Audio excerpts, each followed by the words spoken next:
I'm calling to order the Municipality of Monroeville's budget hearing, our first budget hearing for the 2021 budget. It is October 29th, approximately 7:10 p.m. All of council is in attendance this evening. 4th Ward Councilman Steve Wolfram is joining us via telephone this evening. So first I'm going to open up the meeting with a section for public comment. If there's anyone from the public that would like to address council, only on budget items though. Seeing none, we're going to move forward over to our presentations by our department heads for the 2021 budget. First this evening is Josie Rock from our finance department. All right, I've given off council handouts. I don't really have anything for the eye in the sky because the numbers are too difficult to see on TV. I'm going to keep this short. In this COVID economy, we are expecting revenues to decrease over the next 2 to 3 years, and if not longer. So we will have to reduce expenditures accordingly to offset the shortfall. So what I've given you on page 1 of 2 is the revenues that come into my department. And basically they're shared revenues, which means they come from either the state or the county, and they're allocated based on certain criteria. So as you can see, the budget has kind of remained at around $4,000. This year I'm expecting about $3,200. Now I'm $3,214,000. And I will note that the real estate transfer tax has done pretty well over the past 3 years. It hit about 1,517, 1.6 million in 17, 1.5 million in 18, 1.2 million in 19. So far in 20, as of September, it was 1 million, but I'm budgeting 800,000 because it's just too unpredictable what the real estate market's going to do. So basically I have a 4% decrease in revenues. So page 2 is my expenditures. Now, expenditures for finance went from 674,000 in 17, 664,000 in 18, 656 and 21. I'm bringing it down to 560. Now I have it split. Salaries and benefits are pretty much you can't control those because they're dictated by contracts and so forth. Now the controllable expenses, I've pretty much over the past 3 years trimmed them as much as I could. Contract service fees is the one that's most significant, and that's down probably about 25,000. But that's, if you recall, we are in the process of switching software, and that's what generated that. So that's down about 16%. Now the other 2 pages I have for you are just pictures, because it's always, accountants like to give you pictures and graphs to look at. What page? I like them. Graphs are nice. The next one's Very nice, Jeff. I'm sorry. It's just it was separate handouts, the colored. I don't have. You don't have one? No. Oh, yeah. These 2 pages, Tom, that were on the table? Thank you, I got it. Okay. Now, If I see it, I don't. if you look at the revenues, as you can see, the 3 biggest revenues we have are real estate transfer tax, the regional assets tax, which comes to us from Allegheny County, and the Act 205 funding, which is the state pension allocation that they give us. On the expenditures, as you can readily see, the 2 biggest pieces of the pie are salaries and benefits, hospitalization. Our hospitalization did not really increase that much this year, so that was a benefit. Josie, what's host municipality fees? Is that hotels? No, that's landfill. We get money from, Okay. Tipping fees we get from the landfill. Okay. because we're hosting the landfill for them to dump whatever. And we control that rate? We control the rate that we charge, or is that through waste management? I It's, don't it's negotiate. negotiable. We negotiated that 4 years ago, right before they were constructing. They constructed new cells up there for, obviously, for more garbage, more landfill space. And before they knew that was coming, so we negotiated that. I can't remember specifically. It might be still $1 a ton. I don't know if it's $1.10. I'd have to look at the contract. It's $1. It's $1 per ton. Okay, it's in there, all right. But is that a contract currently? Yes, yeah.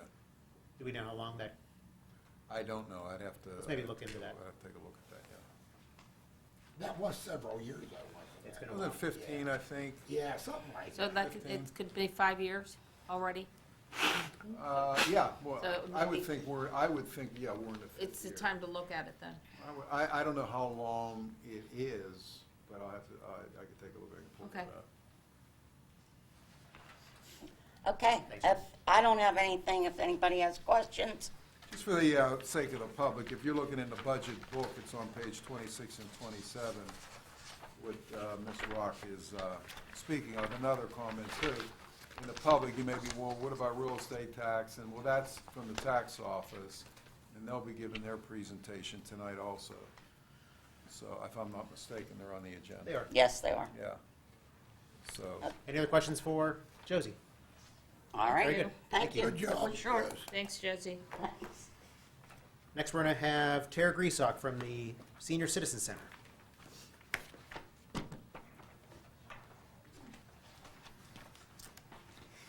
Hello.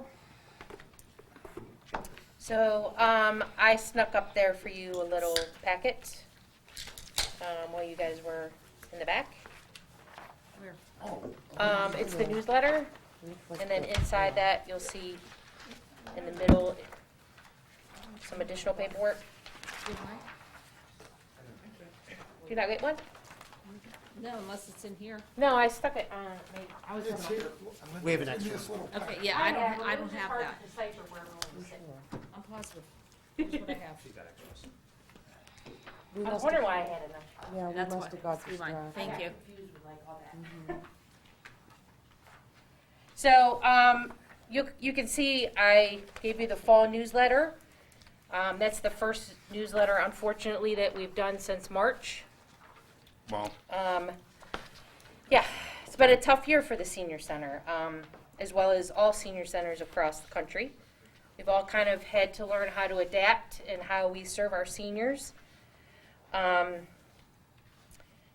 National Council of Aging has kind of put it as a center without walls. So for the past 6-7 months, our senior center, as well as all the senior centers across the country, are trying to decipher how to make a center without walls. So not necessarily if we can't serve our seniors inside the center, how can we serve them on the outside of the center? So Although we are open fully, we are still very restricted on how many people we can have in the building and what services and programs we can provide. So we are continually increasing our virtual programming. We are still doing outside activities at the community park. We're going to try to do that as long as we can, as long as the weather will hold up. The numbers there are really great, and the seniors really want to continue to be outside. They feel safer there. So we're going to do it until it snows. Paul and Joanne have been helpful and instrumental in getting us the use of the amphitheater, so we're under covered facility when we are doing our activities there. Starting Monday, we're going to be doing activities daily. We start off in our first phase through the past month, just Monday, Wednesday, Friday. But starting Monday, we're going to be going Monday through Friday. Tuesday, Thursdays, we were doing off-site and virtual programs, but now we'll be doing every single day, on-site, virtual, and off-site. We're also starting to, our seniors really are missing our lunches. So although we can't hold them inside, we're going to be doing curbside meals. That'll start in November as well. You'll see there's a lot of things that we're adding in November, and we have more plans to add things in December as well. We're working with Allegheny Health Network and UPMC, as well as Aetna and Highmark, to provide a lot of small group activities with inside the center, group talks, group seminars, group workshops. Starting November 2nd, we're allowing some of our smaller activity groups to come in. We've socially spaced the section of the large social meeting room, as well as the craft room and several other of our rooms to be socially distanced for those kind of groups. Obviously, we can't do any of our larger social groups. We can't do any luncheons. We can't do any special events. But as the restrictions are lessened through the state and the county, we'll add those as soon as we can. We're ready to do that. With that being said, I did not change my budget. I don't know where we're going to be next year, so I don't want to add anything. I'm just going to keep it the same. If you look in the binder, I received this last week, and I noticed in there that the figures were off. So for some reason, Munis recalculated what I put in and adjusted it according to our expenditures for this year. So obviously that's off because we were closed the majority of the time. So inside of your newsletter, I put the sheet that you should go by. So basically, when I met with Tim and Josie, I told them that I was going to keep the budget exactly the same. So if you look at what I handed to you, the area that's traced out in blue are the actual figures of what I requested, with the removal of the retirement health insurance. So actually, the budget is when you take that out, there's a little bit over a $46,000 reduction in my budget from what was actually requested. Is that line item somewhere else in the budget? Yeah, that's like, So- it's not, So it really was. that's why I a lot didn't of say it savings. was a savings Yeah, to it reduction, just because it's moved. just out of mine into another one. Yeah. That's just the retirement stuff. So the actual of the line before that, why that's so low was because of the closure of the wages, right, with the Yes. layoffs that had Yes. happened? Now, the actual budget for full-time employees, that will be reduced a little bit because of the new employee, the new fitness coordinator. Obviously, his salary is a little bit different than the past employee, as well as he's single, he's not married, so his insurance will not be a family plan, it'll be a single plan. So some of those figures, in regards to employees' expenses, that will be reduced a little bit too. I just, that'll be, Josie will have to, How many employees is this for? the full-time, Yeah, how many employees? there is- are 4 of us. There's myself, Carol Osen, the program coordinator, Frank Lafredo, the fitness coordinator, and the custodian from Public Works, one Public Works employee. That's it.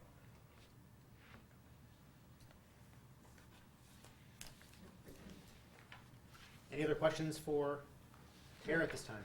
Tara, Yes. when people come in, do you do temperature checks? Yes, we do. Everyone has to go through the security check at the front entrance. We only have one entrance at this time. They cannot come through the side doors. They have to enter and exit through the front entrance. The first time everything is on-site is pre-registration only. So you can only participate in an activity if you've signed up for it. So they can go on our municipal website, and that'll instruct you how to sign up for our programs. They can also stop by the main office or call the main office, and we can also sign them up that way.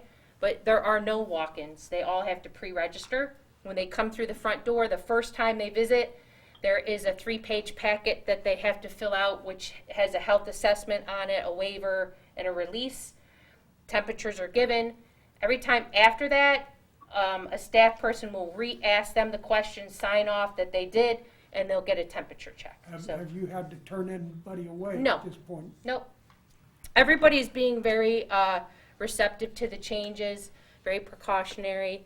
We're doing extremely well. All of our class, to the point where we're adding classes next week because I can only accept, like, say, in Silver Sneakers, 14 people in a class, where we normally had 30.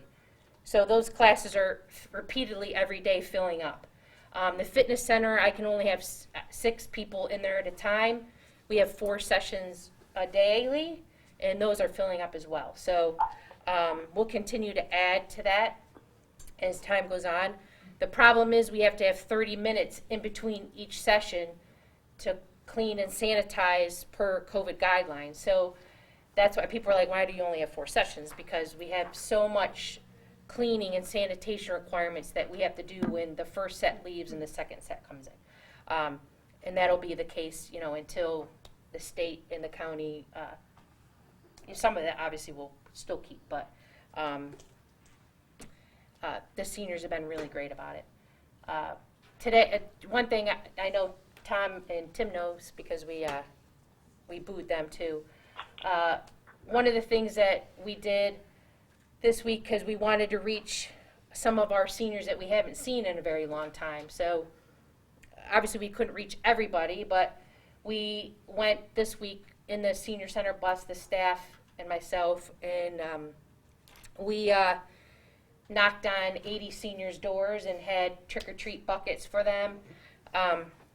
We kind of did it as to be a silly thing, just to be like, hey, happy Halloween, trick-or-treat, but it actually turned into a very emotional time for all of us, because there were some that hadn't seen anybody in a really long time, and we hadn't seen them in a long time. So it was very touching to see how much our department affects the seniors in our community and how much they make a difference to us and we make a difference to them. So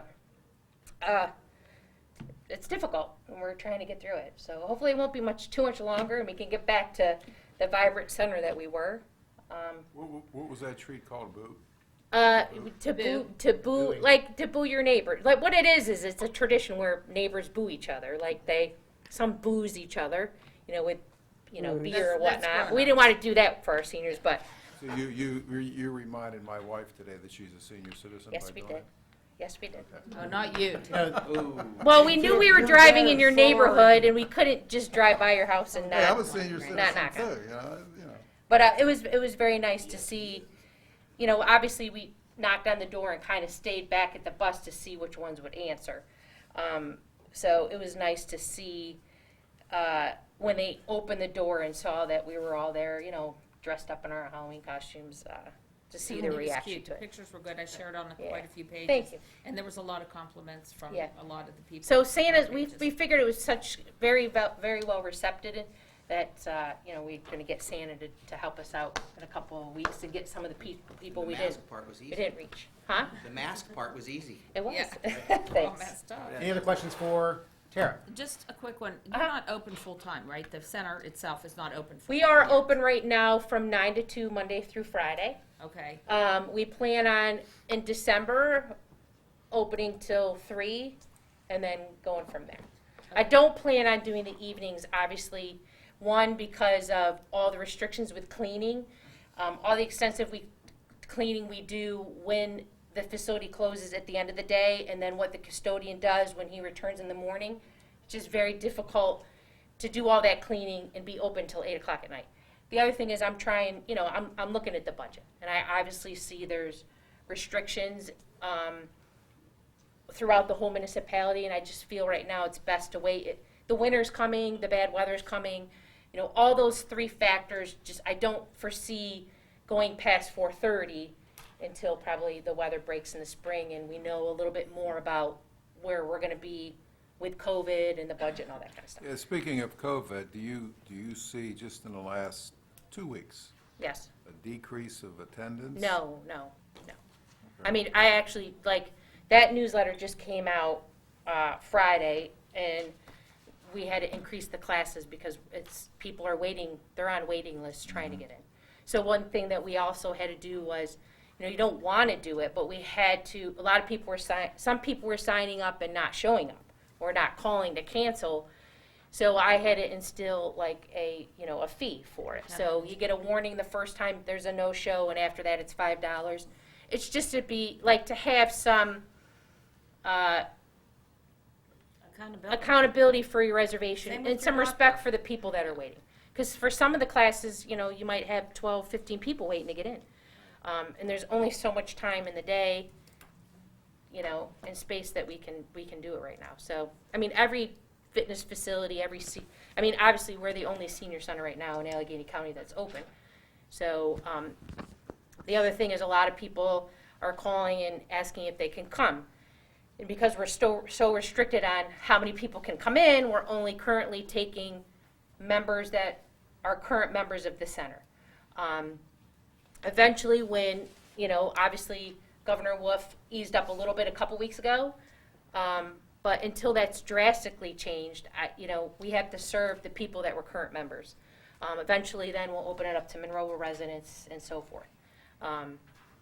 So, it's tough all around, but, we're trying to make do with it, but, hope by December 1st we'll be, we can't, 9 o'clock is probably the earliest we can open, just because we have a lot of, when we get there at 8, we have to go through all the reservations, make sure there's no double reservations, make sure everyone's, get the rosters all ready. There's also some cleaning that the custodian doesn't get there till 7, so there's cleaning that person has to do. So 9 o'clock is probably right now the earliest that we can do our first set of sessions. Obviously, the staff is working the same hours as we always have been. And then I foresee, once this is the first month, we're going into phase 2 with 5 days a week, and then December 1st, I foresee us going past 2 o'clock till probably 3:30 mark. And that'll obviously allow us to add another class or two and another session in the fitness center, session or two. Just have to wait and see. Yeah, it really is waiting. All I mean, of we us. really don't know. No, The no, case I- is going up. You don't know what the governor's going to do. So, that's why. In addition to that, you'll see the little green sheet shoved in there. That we were doing that up until this week.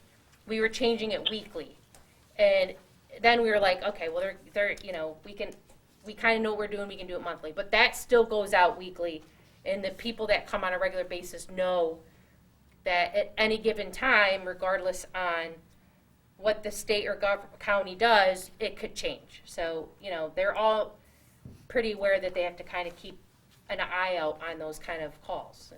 Usually everyone knows Thursday or Friday, if something's going to be announced, that's what it is. I think you're doing a good job, the best you can. Yeah, So we are. there's Thank no, And the newsletter is on the website. Yep, for newsletter's on the everyone that website. knows that can't pick it up Yeah, anywhere. all and when you go you don't necessarily have to go to the senior center page on the website. On the main page is a place you can click to get the newsletter. There's also the places you can click to sign up to make a reservation for the fitness center, to sign up for an exercise class, or sign up to participate in one of the activities that we have on site. And If you want to go to something that's off-site, like say at the community park, and you see it in the newsletter, you just show up, because we obviously don't have to have limitations with that. Very good. Thank you. Great job. Good job. Thank you, Tara. Thanks, Tara. Next, we have Paul Estock and Joanne Morris from the Parks and Recreation. Oh, you're number 3. Huh? You're number 3 on the list. My agendas didn't have that. We had us going, Mike. No, you're three. I'm not complaining. That's all right. We can move you to wanna the. go after- Yeah, let's have Nicole come Oh, we got on, the- and then we'll do the tax Anyone have it office, any and then other we'll. way? It's all good. No, we have Paul Estock and Joanne Morris in the Parks and Recreation Department. Yeah. Paul just handed out little books we put together, going through everything. We have our budget pages in here as well. It starts with account 3365, the community park. We only have revenue from there. You want to go on that a little bit, Paul? So if you look at, on your book, it's going to be revenue page 28, just so you understand, it's 28. And then for the expenditure side, it's page number 73. Now, in the expenditures, like we talk about every year, we don't, can I take this down? Am I allowed? Is that okay? For expenditures, we don't have anything to do with that. That falls underneath Mike and Paul. So they take care of all the expenditures. They'll be for you next week. They'll take care of this side of it. So we don't really do anything with the expenditures, all the salaries. This is for the staff at the community park. So they'll be coming before you for that. From the revenue side, what it is for us is we take care of all the pavilions, all the things come through there. The rentals of the ball fields, through the beer permits, tennis permits, all that's through here. Just that one of the things that we've caught here, we're not sure why this is so out of whack.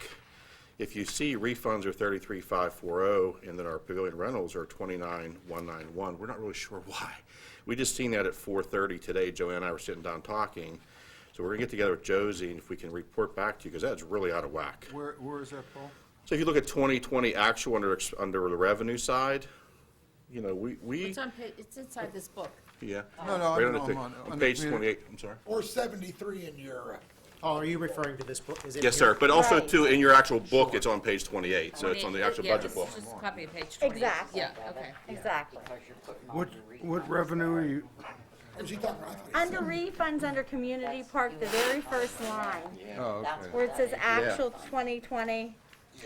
So we're just gonna look that over. It shouldn't be that way. It should kind of be good, like, because the reality of it with regards to picnics and stuff like that, we were down in May and June, I think is probably our biggest, took the hit during the COVID, obviously. We did a lot of refunds during that time period, but we also, either they stayed on, that we kept them in a household credit, and they're doing for a future or whatever. If you look, we did 400 this past year. We were definitely down. We're down probably like 150 from the year before. But we also, too, last year did, by this time we had like 50, we already have 80. So we've gotten more for next year already. So it's almost like, it's just kind of, can't figure out why this happened, and I'm not really sure. A We'll lot of definitely look people into it. carried their rentals over to next year, thinking that hopefully COVID will be over or in better shape, and they can have their picnic then. So we have, the only thing I can think that is the situation with some of the money is, you know, people have the option to book their pavilions a year in advance to the day. So some of the people that we've had to refund possibly may have been 2019 reservations, and the funds hadn't come in 2020. So that's what, That might be it. but we don't know that for That's the thing we're sure. thinking, it might just, that's what it is. So we do take a lot in, and it's just one of those things It's that just a happen. revolving door kind of situation that we deal with. But You said again, there's people that have, like, they canceled theirs and then they just bumped it to the following year. Right, we Right. have we have like Oh, yeah. a lot reserved absolutely. already. We still for- have a lot waiting to book for next year. Yeah. That are holding in household credits too. We still have a lot that have not rebooked yet, because again, they're waiting to see what happens. Did So you we prob- change the fees at all? No. I mean, is that gonna, okay. It stays the same. The fees are the same as they were Yeah. for 19. Okay, so that wouldn't affect. Correct. Okay, No, Correct. that's all the Absolutely, same. that's exactly right. okay. So, you know, we'll get to the other ones, but just some highlights in here, you know, with regards to the community park. Obviously, we're limited on activities. We still were able to hold the Jack Sedlak cleanup day. We did hold the tournaments up there that took place. Unfortunately, it was half of what he normally does. Instead of using 4 fields, it was 2 fields. That was something that we worked out with Tim, myself, and them.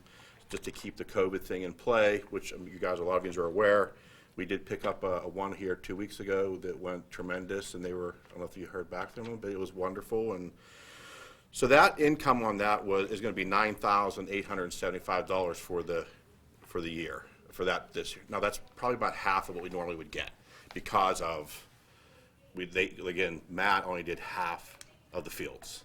He didn't use no lights. It was really during the day. It was very thinned out. So all things considered, we did okay there. With regards to, if you guys have been up there, it's crazy. That pickleball has just gone amazing. We should start charging for the court. So, you can see there's a couple pictures of different people there. If you don't mind, just have a quick little video for you guys, like 25 seconds. I was going to show, if you guys want to see, if you never seen how it's I done. haven't even seen it yet. He was just Huh? editing, Jared was So editing. Jared, if you want to go ahead and roll that, if you guys just want to watch this real quick, it's just 25. It's only roll, very short. Oh, okay. Might know somebody up there, I'm not sure. What I think is interesting is they're not all older people. We have a nice mixture at times of, how they integrate amongst themselves. It's a real quick thing. I just thought you guys would enjoy seeing it, and it's so active. I mean, it's just insane how many people are up there. And we have a lot of ex-police officers up there. Larry Lowndes is up there. Jody Preissner's up there. So there's a lot of different guys and stuff up there. So it's going very, very well. So, all right. Now, do you have any consideration of having pickleball at other parks? Of course, yeah, I would love to do that. It's just, and what we can do now is we can actually, one of the parks that I looked at is Overlook Park. We have an abundance of tennis courts there. We could convert to pickleball up there. And they could do both. They could serve as both. Absolutely, 110%. Just have to Yep. line them. Yep, so there's part of lining it, so it's definitely What something we're about looking to bring. Community Park East? Are those? There's only two there. Seen people that's really active over there with regards They to play- they're tennis. A playing lot of people tennis like to go over over there because they're kind of by themselves. So it's a nice thing There's over no there. such thing as like pickleball tournaments or anything, like Yep. the baseball That's- tournaments? That's what we're working on. That's part of my thing. Next year, we're going to just start doing, they're going And to then offer the- classes. The people that are up are going to offer classes. We're going to do some tournaments and stuff like that. And then that way we can bring out bring the- in a little revenue Exactly. and Exactly. 110%. Yep. maybe use the food. So that, they're Right, actually concessions. not, we actually Yeah, converted, yeah. last year, we converted 2 tennis courts into 6 pickleball courts. So we had them recoded and everything like that. It was a big project that we finished up. So it's going well. It's going very well. Through the winter time, the racket club just opened back up. Yes. And they got a lot of tennis courts in there, winter programs, out of the weather. Have you talked to the owner of that to see if? Well, those courts are all going away. They're all going away. That's all correct. Turf. Yeah. Be turf? on Yeah, so both. all the tennis courts are going away. So the that whole section, they're converting. It's not going to be an entrance way for, and then a net, and then it's all going to be turf throughout the whole entire upper part, all the whole section there. The only thing they do have over there is a basketball court that maybe we can utilize a little bit. I know you and I had spoken with regards to fees and stuff like that. We got hit with that one fee for Sunrise School. So there's an option there. We still don't get charged by the school district. It's still free of charge for all of our classes and stuff like that, but it's an option. But I don't know anybody over there, so I figure when I get open, maybe we can Or even sit down. the other Monroeville Sportsplex, perhaps, during the day. Paul, just so you know, I know the owner very well. Yeah, that's fine. I just figured let them go do their thing right now, and then Yeah, we'll let address them it. get open. Right, exactly, right. So just one final thing that we're currently working on, if you turn the page over, it's upcoming improvements. I'm currently working with, just the very next page of my little book here, it says upcoming improvements. I'm actually currently working on a PennDOT multimodal grant. Kind of falls in line with our activity transportation plan.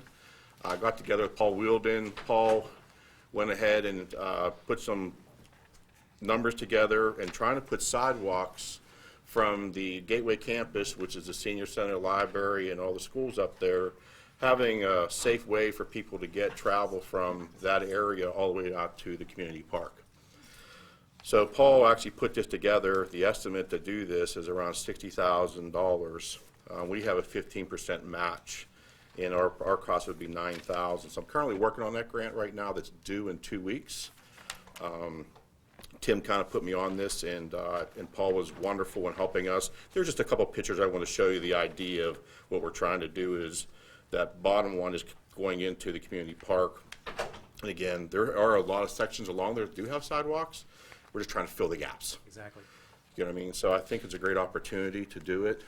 Tim, with regards to, we talked about if we do get it, we're going to put the money into the grant.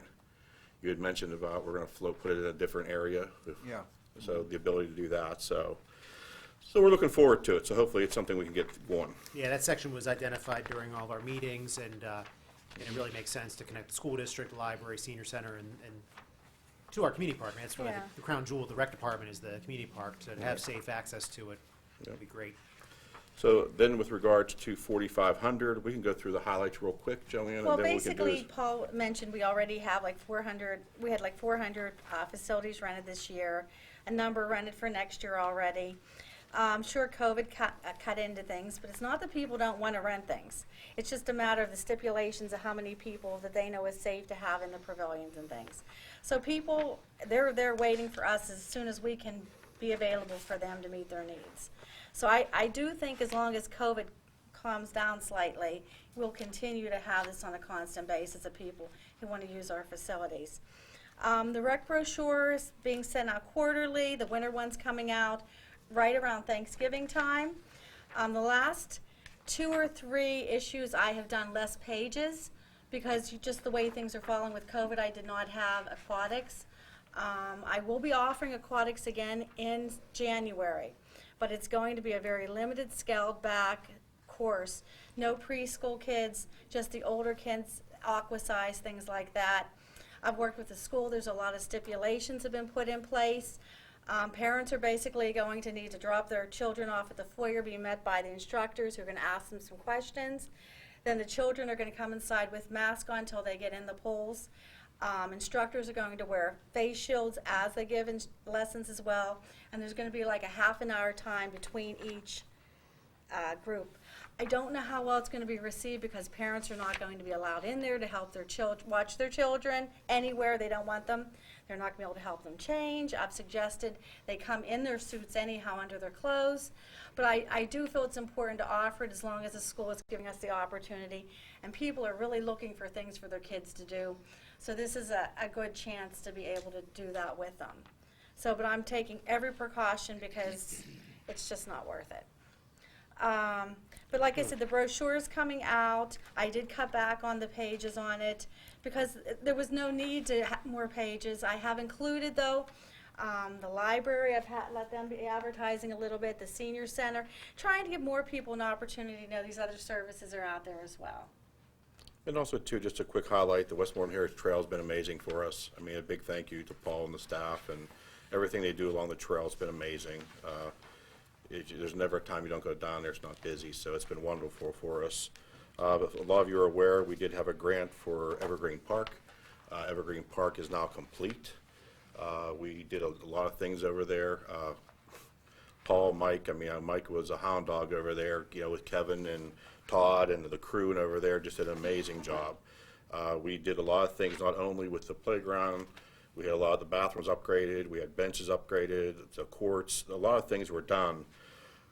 Again, just so you guys can see it, Jared had actually went over there and did a nice little video, so we're going to show that real quick for you guys so you can see it.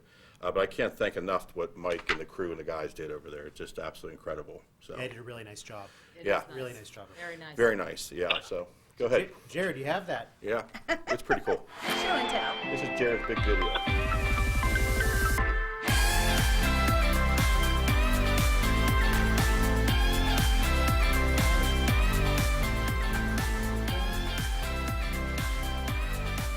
You can see the upgrade of the pools and the courts and the basketball hoops, they did all that stuff.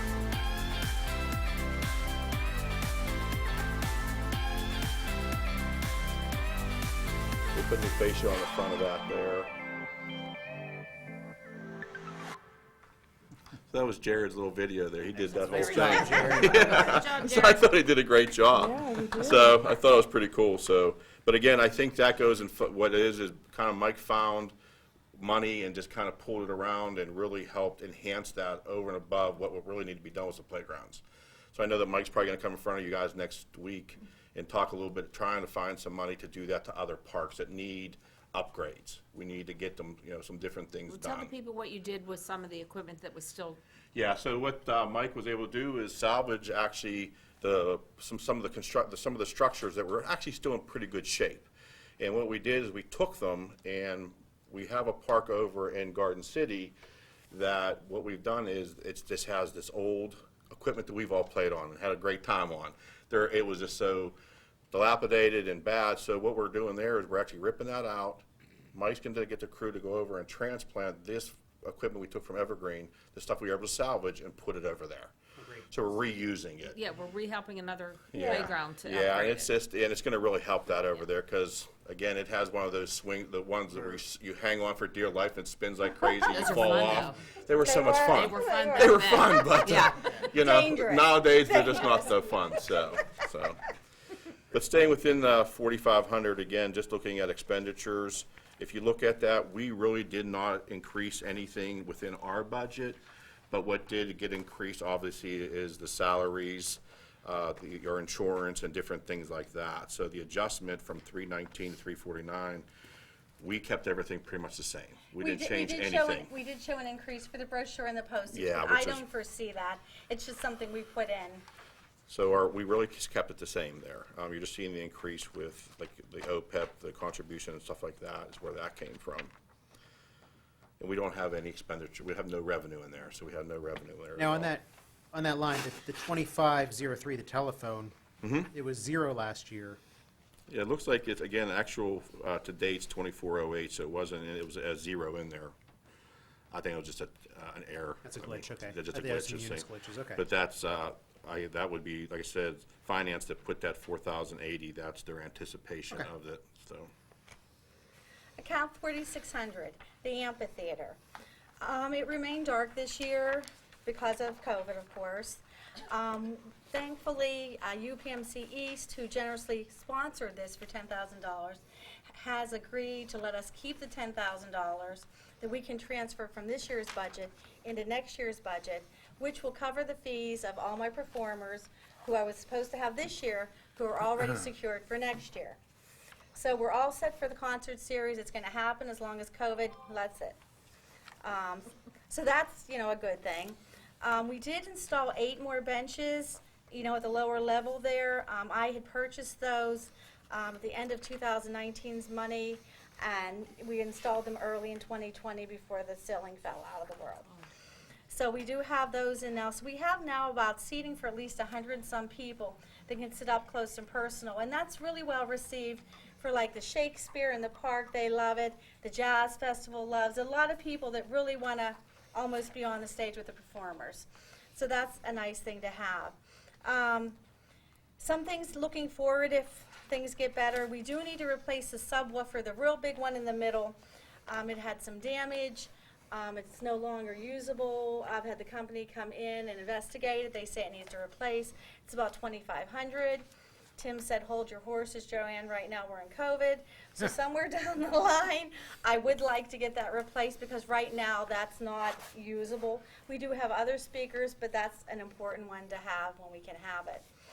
We'd also like to expand the amphitheater, be able to have some large weddings there. We limit the gazebo to like 30, 40 people because it's just not a large space. We don't want people putting chairs on the grass.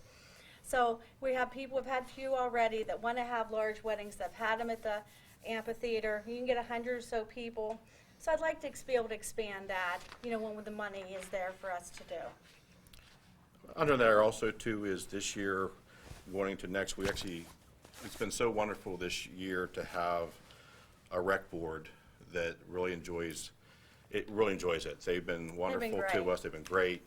It's nice to have them. We are still looking for one in Ward 3, so if we can find somebody, but the current board that's on there, we're losing Ward 7 this year. He's done after, he's served 2 terms.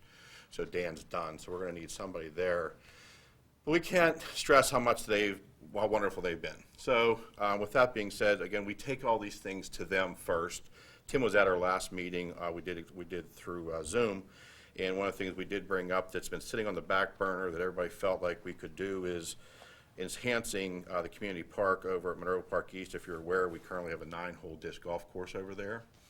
The Pittsburgh Flying Disc Association, if you go online, they have a number of different locations throughout western Pennsylvania, Shenley, North Park, a couple of different areas, and they have 18-hole courses. We only have a 9.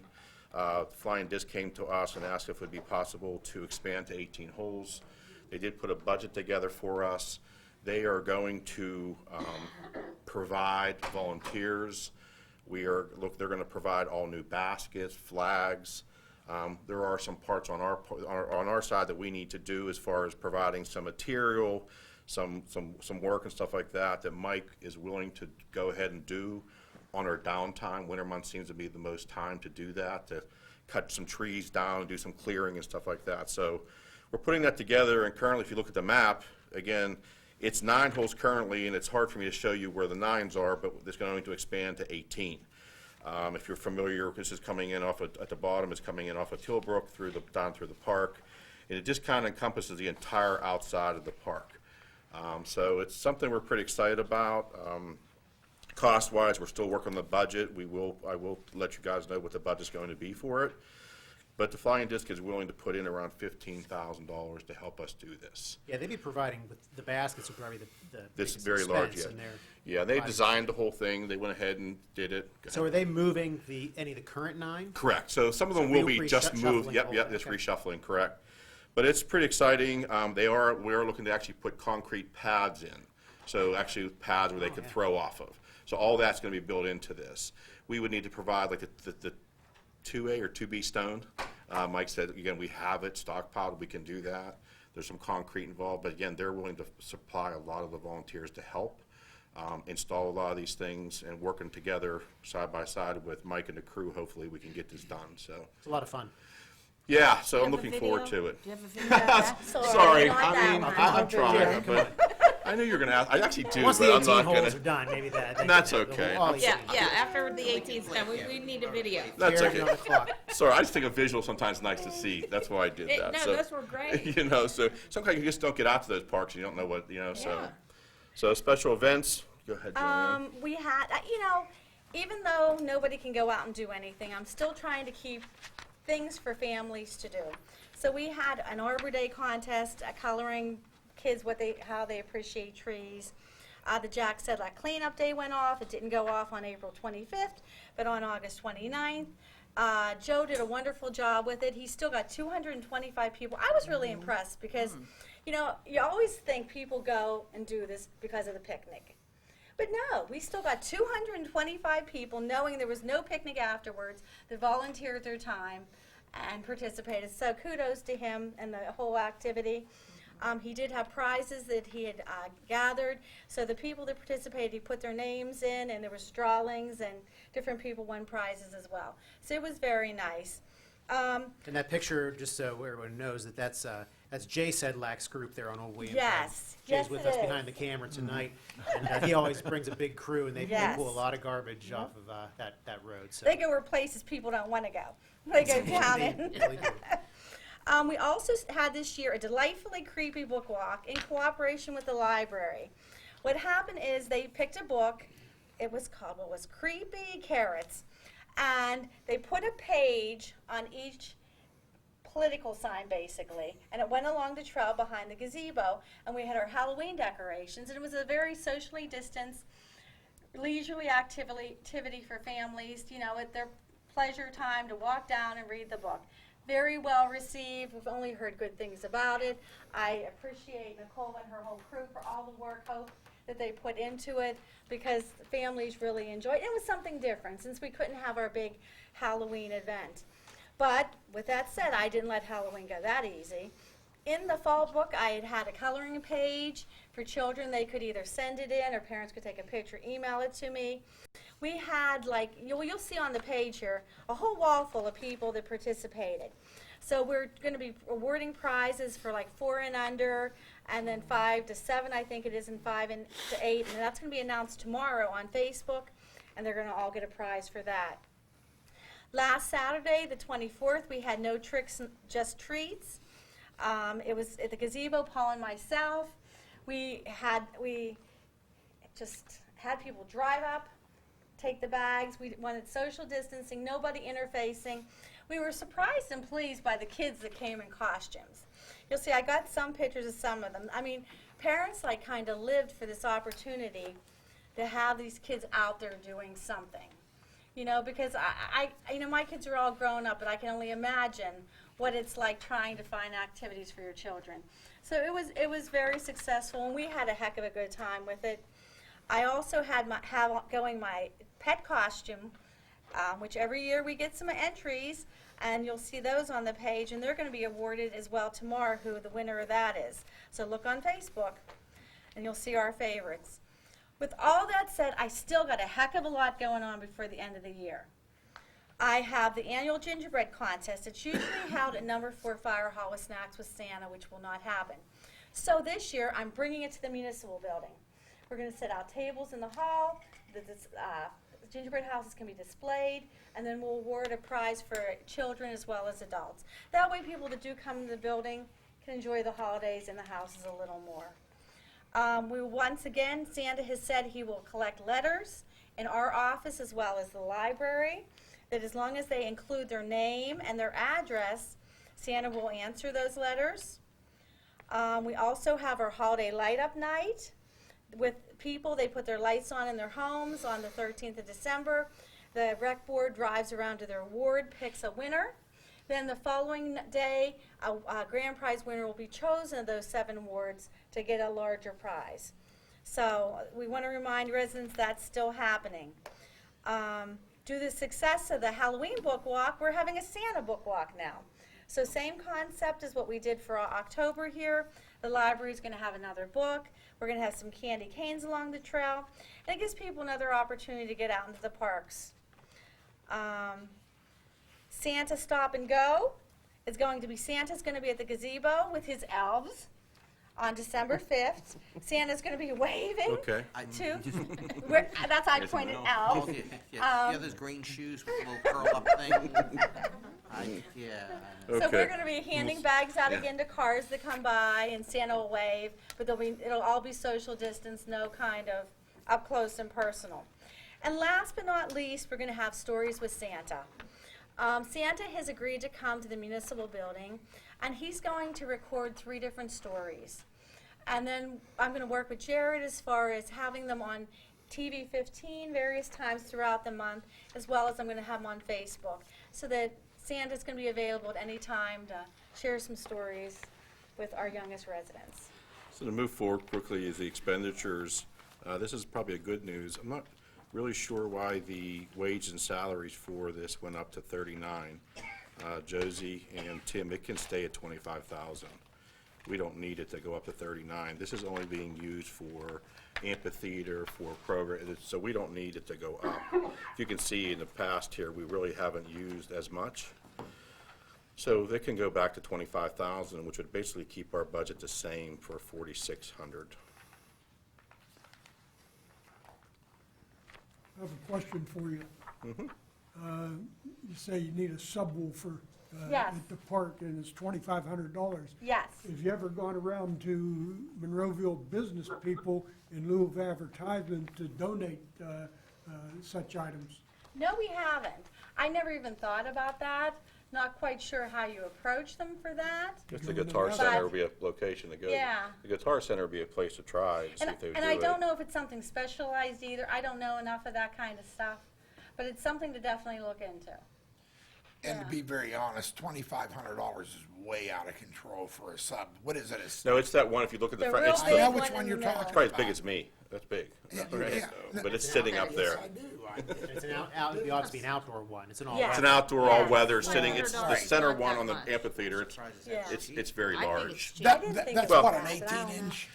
No, Oh, it's it's bigger than large. It's that. very Love big. it. Is it a 24? I mean, It's- it's this tall. I mean, I bet It's, you it's it's, huge. No, that's the box, but the actual speaker I itself. don't know. I'd have to look. yeah, I'd we're have to not look at technically that. savvy on that, Can yeah. you go over there tomorrow, Mr. Cinco, take a look at it? Maybe you'd be able to We'll get the lift and get them up Get the there. scissor We'll give them a lift. lift up You there. all know I worked that business for a lot of years. We're just saying, we trust Well, you, no, we trust I'm you, not we going down that believe in path. you. The fella I Go look had at it. come in, How about saying nothing else the rest of the day? the fella I had come in was the It's on person that did television. the installation of the original. Yeah. Did he give you not the actually first- give you a quote? Yes. Yes. Yeah, Yes, well, he this did. one is. Yes, he And I'm did. curious Yeah. if there's even like a co-stars vendor. That's what's under. Oh, it is. Yeah. Okay. Yeah. All right. Yeah. So Yeah. 25 is We pretty took that, accurate. we took Yeah, everything into yeah. account here. So again, that pretty much stays the same, under 4,600 for expenditures. Again, we're doing fine there. That's why I was surprised about the community park one. You can see that the refunds that we put out and with the revenue brought in this year of 52,000, it's kind of more in line. You know, it works out. So again, we are behind from last year, but it's not too bad. So. We're moving along with everything. I mean, sure, we're not full steam ahead, but I mean, we're keeping our heads above water.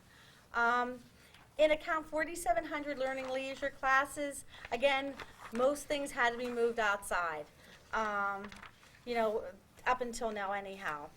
And yoga in the park has been doing wonderful in Zumba. It's interesting, there was actually a group that started doing their own Zumba in the park, which till we told them you're not allowed to do that. But they've been wonderful people, and it's really grown to be quite a program. They've held programs, they're all fall now, and I'm even looking to get them a space in the cafeteria at the school for the winter time. So, I mean, we've had a lot of Zumba going on in the park. So you took that program over, Yes. and people are signing waivers? Yes. Yes. Yes. Yes. Good. Yes. Yeah, so it's totally covered. So that and the yoga are going on. They even pushed me. They're finishing up here in November sometime. I keep telling them it's going to be too dark, but they say they can still Zumba in the dark a little bit, so. If you look at the expenditures, you'll see that's where we're really taking our hit. So as far as revenue, we're just not bringing it in, didn't bring it in. The revenue probably shows it the most. If you look back at the very bottom on page 28, revenue page 28, you can see that's really took a hit as far as, now we didn't spend it, but we also didn't bring it in. Yeah. That's a good thing. If you can see there, Eric, it's 14,008. Look what it normally should be. And that's because we've been closed down. So that's been the hit, but I guess the fortunate thing is that we really haven't spent it either.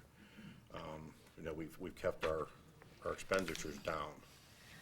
And like I said, I'm going to offer a lot of Zoom. All my Zoom, yoga is going to be Zoom this year. Some of the students I work with are still holding classes. The school's letting us in. Like I said, we're going to do swimming and some other different classes. But, you know, it's as bad as COVID isn't a blessing. It was in some ways. It's let people appreciate our parks more. You know, I mean, there have always been the people that enjoy the parks and go do things. But in desperation, a lot of people who would never have gone there are there now, and they love them. So, I mean, COVID's had a silver lining in its own way. Yeah, I mean, look at that farmer, like you said about that class, farmer's market, everything that goes on at pickleball up on a Saturday is just crazy up there on Saturdays. You know, it's way up. The usage is incredibly up. You know, people are they're looking to have meetings more outside and renting our pavilions for that. They're finding different ways to do different things, so it worked really well. But again, with regards to expenditures, we really didn't make any changes there whatsoever. If you look at the 2020 budget compared to the 2021 budget, it's just off $1,000.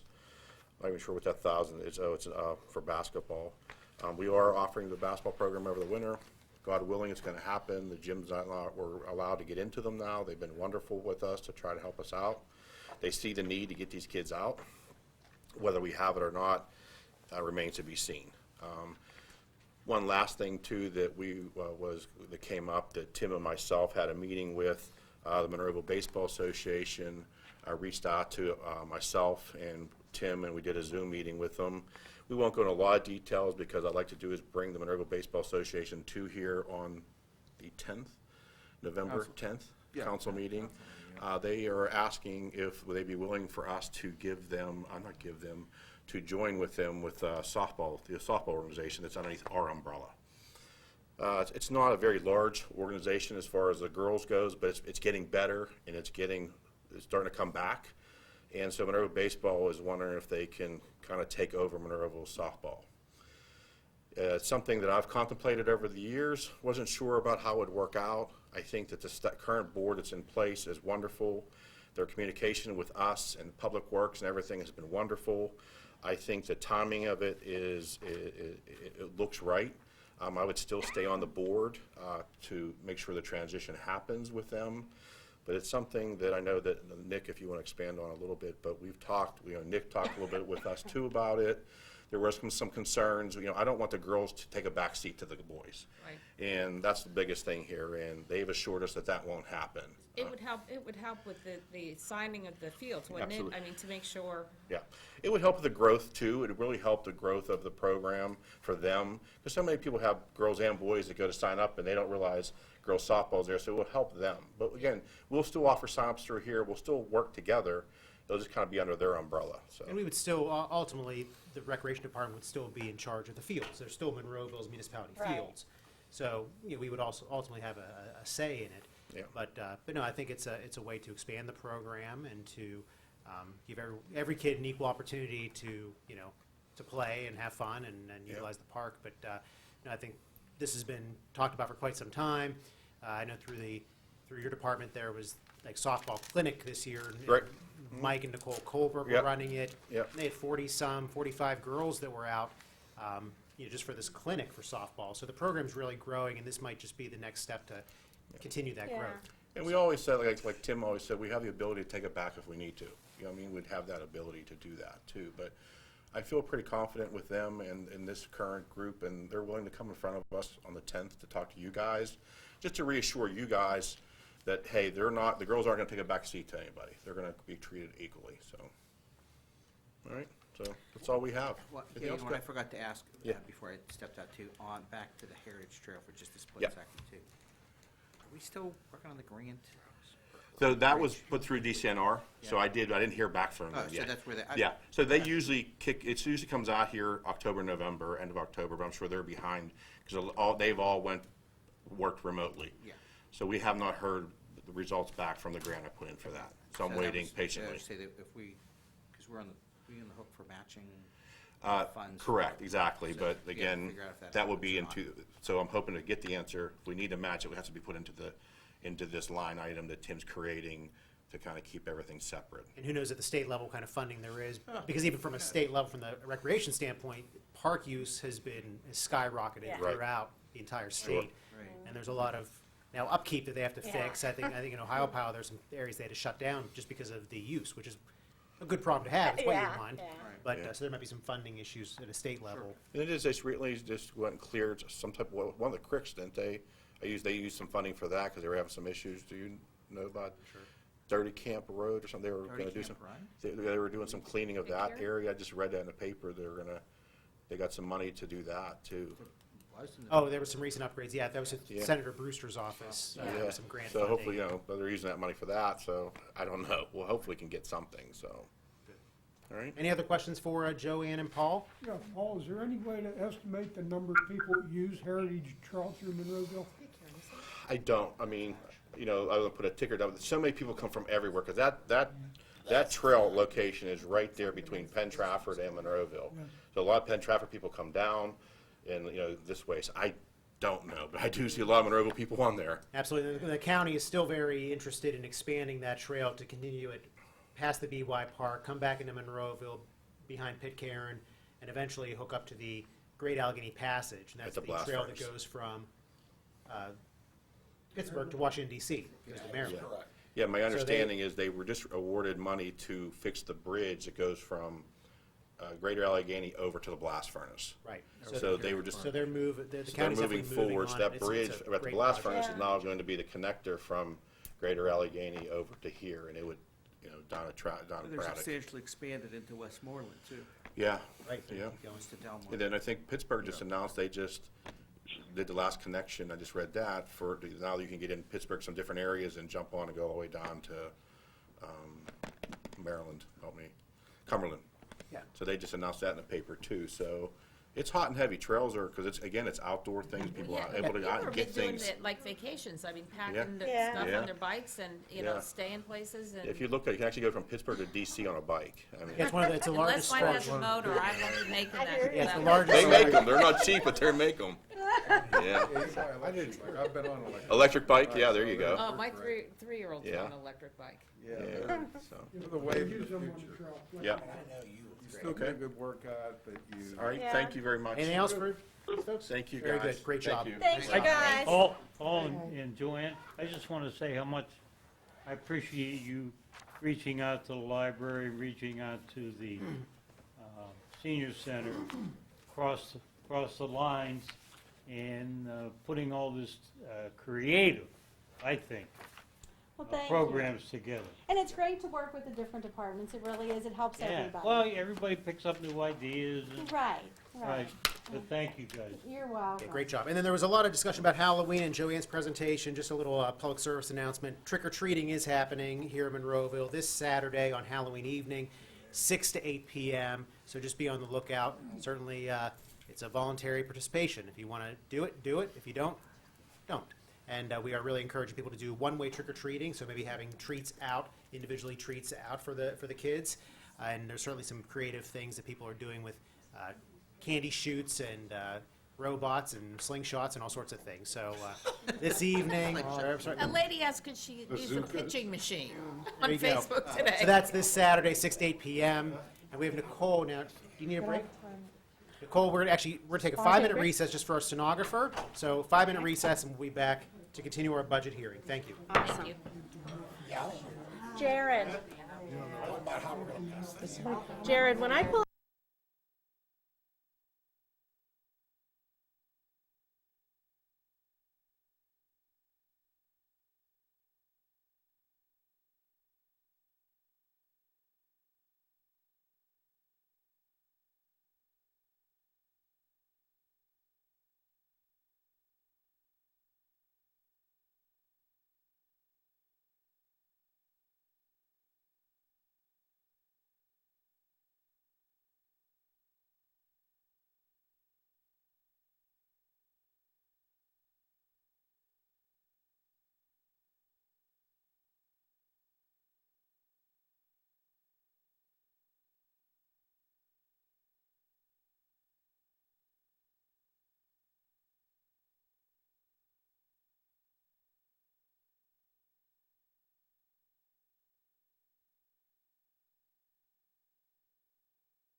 Page one.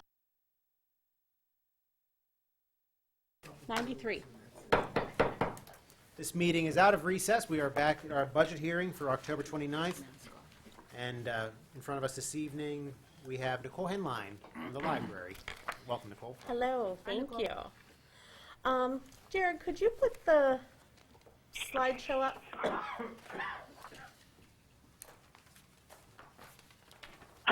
Thank you. Council, Mr. Mayor, Mr. Little, thank you so much for taking this time to consider our 2021 budget request. We know that this is a difficult and uncertain time for the municipality and everybody involved. We understand that you have to make difficult decisions during this budget process. We're therefore putting forth a budget that we believe will allow us to help support the community as we continue to navigate COVID-19 and the aftermath. I want to take a very quick moment to highlight some of the accomplishments. Your money goes a long way to support wonderful opportunities in the community, and we want to share our appreciation and show you what that looks like. In 2019, we had 24,000, in the past 6 years, we've seen significant increases in services. In 2019, we had 24,560 community members attend over 1,000 programs. Circulation, which means the materials that community members are taking home, hit a milestone in 2019 when we checked out over 400,000 items.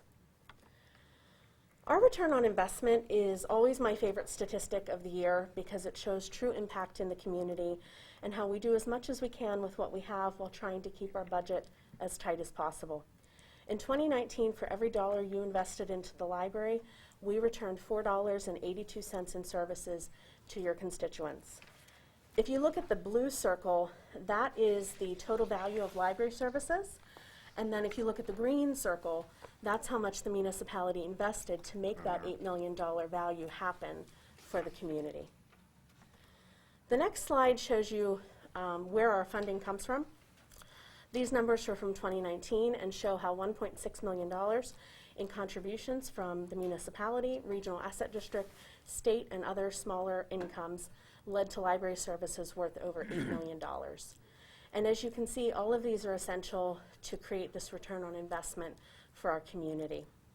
But yours is definitely the largest pot and brings us money from the other lines.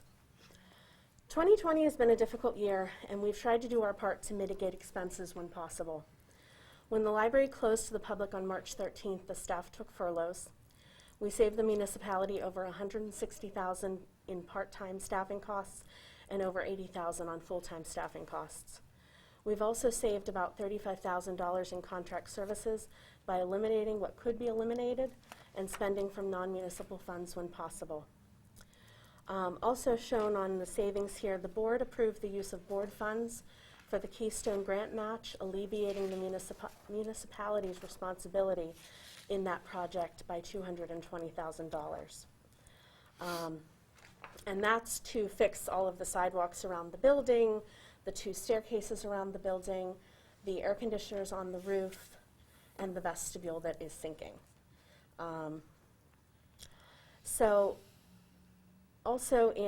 We cut our request for staff raises by 50%, saving another $10,000. I'll explain that in a little bit later.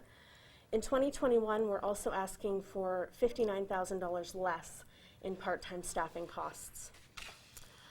So if we take another look at the current sources of funding, it stands in stark contrast to the estimated impacts on our funding in 2021. We are certain to lose $30,000 in RAD funding due to a 5% decrease in the total budget and a change in the formula. The state has only given us 5/12 of the funding for 2021. We may receive the rest, but there's no guarantee, and at the moment, further state funding appears unlikely. In addition to our guaranteed RAD decrease, any decreases in local municipal funding will create a snowball effect because that will lead to further decreases in future RAD funding. The RAD formula uses a number of factors, including local funding, to determine how much matching funding is given to our library. If local funding decreases, we will receive less RAD funding as a direct consequence. One of our most important requests in this budget is to bring back 12 of our 20 part-time staff members. This would allow us to increase services greatly, provide much more for the community, and provide a greater return on investment for the municipality. And it would still save the municipality $59,000. As you know, we're currently running the library with all of our full-time staff, 11 individuals. We're extremely grateful to have that staff working and serving the community. However, without more part-time staff available, we will be unable to meet the needs of the community moving forward. We've already had a lot of requests for things that we simply cannot do with our current staffing. The situation we are in is dire and allows us only to meet very basic circulation needs. And every bit of circulation that we do takes double the time usual due to COVID precautions. We're a large library running with the staff of a small library right now. And here are a few graphics that just highlight what 2021 looks like with and without the return of those 12 part-time staff members. Hours, of course, are the most important aspects. Hours affect everything. As hours decrease, so does circulation, visitors, computer use, and other factors that cause decreases in our portion of the future RAD formulas. The next is an estimate of circulation decreases. And circulation, again, directly impacts RAD funding. If our circulation decreases, we receive a correspondingly smaller percentage of that RAD funding. We expect, due to fewer open hours and fewer programs, to see as much as a 64% decrease in visitors to the library, a 75% decrease in instruction, and an 88% decrease in programming and outreach. Each of these will have negative impacts not only to our community members who depend on those services, but also to the RAD formula. Visitors to our library drive circulation numbers and other usage numbers, so fewer visitors translates directly to the library receiving a correspondingly smaller percentage of RAD funding. This is an estimate of the impact on the return on investment with and without those staff members. As you can see, without at least part of the remaining staff returned, there's a 61% decrease on your return on investment. This is a situation where we need the investment of municipal funds in order to maintain and eventually increase return on investment and future RAD funding. It may seem counterintuitive to say that not spending money will cost us money, but that is the real effect of how we're funded. We do understand the difficult position that you're in, trying to support all of your municipal departments and provide the best possible service to your constituents. We ask that you consider allowing us to bring back 12 of our part-time employees for the 2021 budget year. Our concerns, if this does not happen, are deep. If staffing stays as is, we stand to lose more than $40,000 in future RAD funding, in addition to the $30,000 that we're already losing this year. Every loss in municipal funding avalanches into losses in county funding. That minimizes our ability to increase circulation, computer usage, other factors, which leads to future losses in the formula. It's a compounding situation. We also stand to lose high-quality staff who've been dedicated to the library and our community for many years. We have an amazing, dedicated, and fully trained part-time staff waiting to return. To lose our furloughed part-timers would be to lose the investment of training and years of experience of our existing part-time staff. You can find our budgets on pages 93 and 95. The way the budget is printed on page 93, it says the request for part-time is $198,760. I am actually only requesting $160,000. And I apologize that didn't get in there. And that is for how many part-time employees? That is for 12. That's for the 12. The 160s. How many? I didn't hear. 12 12. part-time would be 160. Is that correct? Yes. Other than that, we really tried to hold the line. We did request a small increase in the full-time salary line. If you remember 3 years ago, our board, after doing salary comparisons, asked for 4% increases over 3 years. This would be the third year.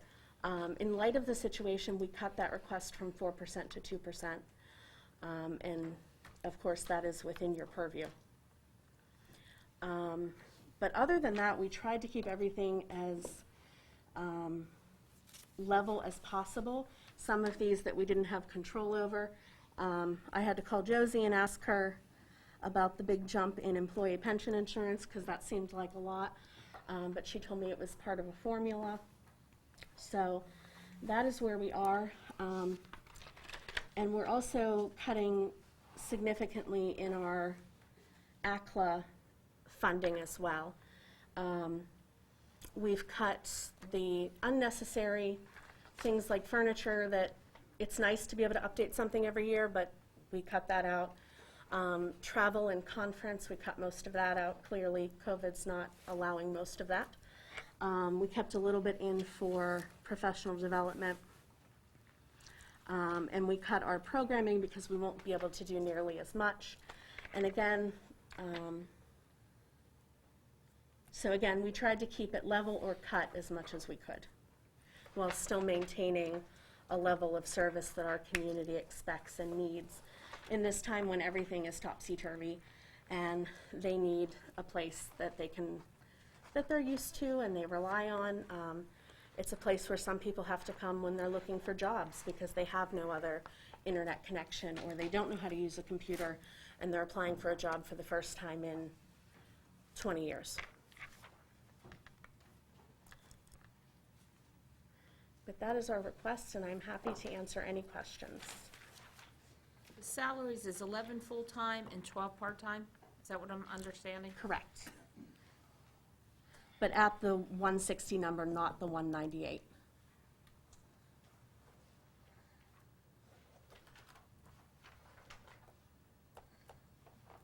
Council, any questions for Nicole? Tim has to. Just, I have one, how many part-time employees did you have in this year? This year, we haven't had any since February, but we normally have 20.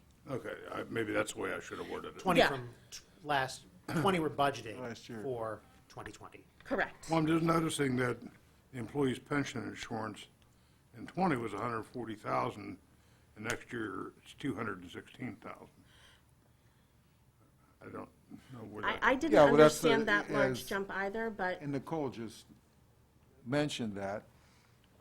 That is, as I said in my budget message, we've gone up on the pension obligation tremendously. Now, why the library specifically? Because more of that, as I said at the last council meeting, that was more of Public Works and MS4 because we hired some more people, and that even goes back 18 months ago, maybe even more than that. But I mean, what's this 260 budget around? Where's that number come from? The employee's pension? Yeah, It's a pension obligation for that department. is for a number of employees or just total? Well, that would be for, what's the MMO, the minimum municipal obligation for the non-uniform people in the municipality, everybody except police. And then it's divvied up, as she said, it's divvied up by departments in the number of employees. So Josie supplied that Okay, number. so Number of there, full-time there we employees. are. We're where I want to be. That's based on the number of full-time employees she has? Yeah. Yes. Okay, How about- And their Jo- salaries. Is Josie still- that was the answer. Josie, Yes, is that based on a number of full-time employees when that's divvied up among the departments? yeah, yes. Okay, all right. Among all the municipal full-time employees. Well, not- why the the jump. radical jump then? They all departments went up. Went up, okay. Yeah, because like Tim said, our MMO went up, and so we take that, Josie, I'm sorry. Can We you can't come hear to the you. microphone, please? You have to come up to the mic, Joe, sorry. Tim, are they just equally dividing the MMO between all the departments, the full-time people? It's what it sounds like. That's what it sounds like to me, too. Right. it's a, we get the MMO, and we have to split it, between each of the departments, so it's actually based on a, per employee calculation. And per salary too, right? So higher paid employees Yep. would have more of an obligation than a lower paid employee? Because the payment is a straight percentage of salary. Okay, right. So, So you're just equally taking like okay, here's how much it is, so we have, 112 full-time employees and dividing it by 112, no? And then each department No, it's probably It's a more. it's 6% of salary. of their salary.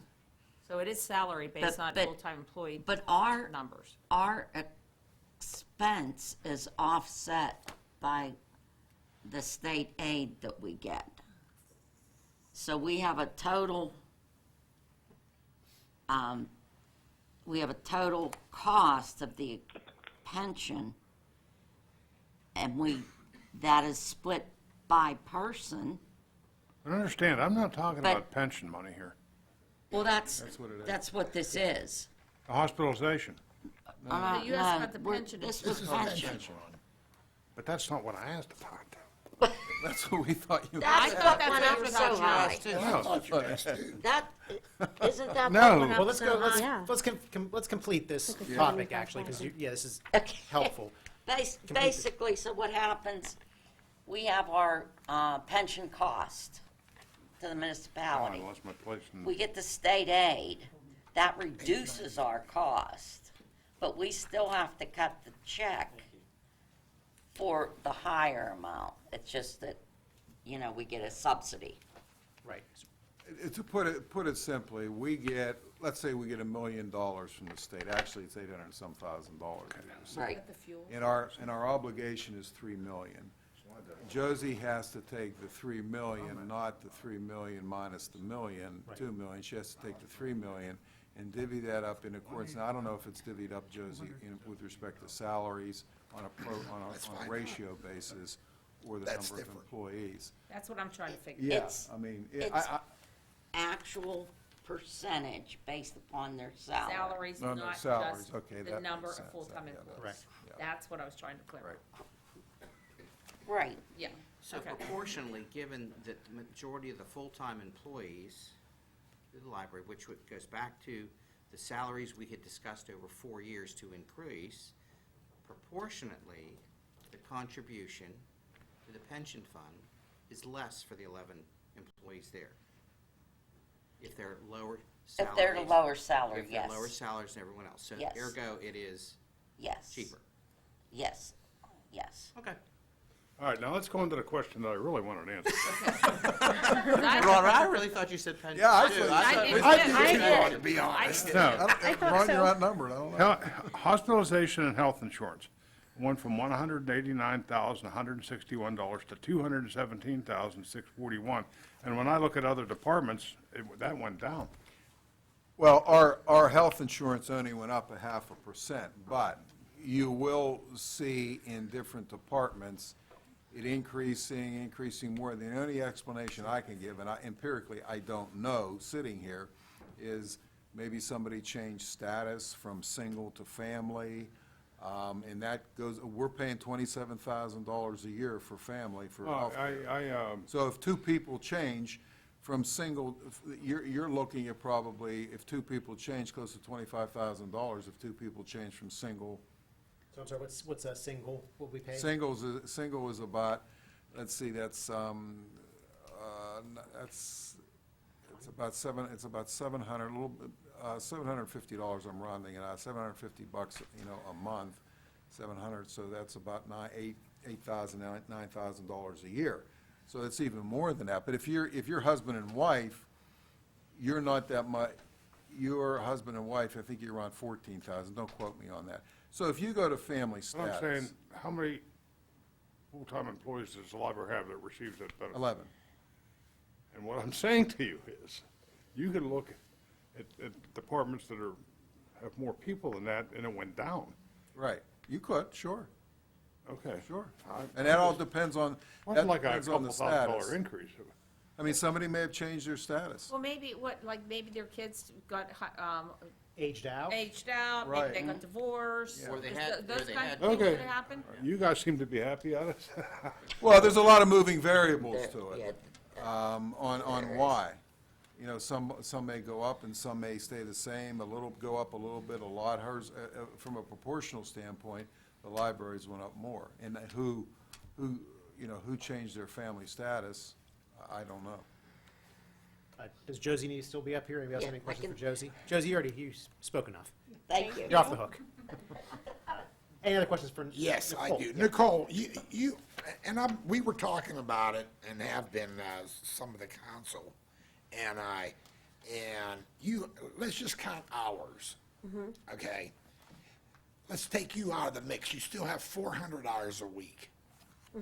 Okay? You're still closed on Friday and Saturday. We are open on Friday for contactless pickup. Okay. I'm still trying to put in my head, how many hours a week are you actually open? We are open 39 hours a week, Okay? but there is staff in the building at least 50 hours a week. We have things that have to be done before it opens. We deal with about 2,500 or 2,400 items a day. So those are things that are coming from other libraries that we have to check in and put in the hold area for our patrons. Those are things that our patrons return that we have to check in and either shelve or put into a bin to go to another library. And all of that takes double what it used to because of COVID restrictions. Everything has to be quarantined, and we're doing a lot of contactless pickup. People are really taking to that opportunity, and so we spend a lot of our day working on getting those materials ready for people. We also have to purchase the materials. We have to process the materials to get them on the shelves. We have to plan the few programs that we can do virtually. We're not doing a ton, but we do some, and then implement those. We also have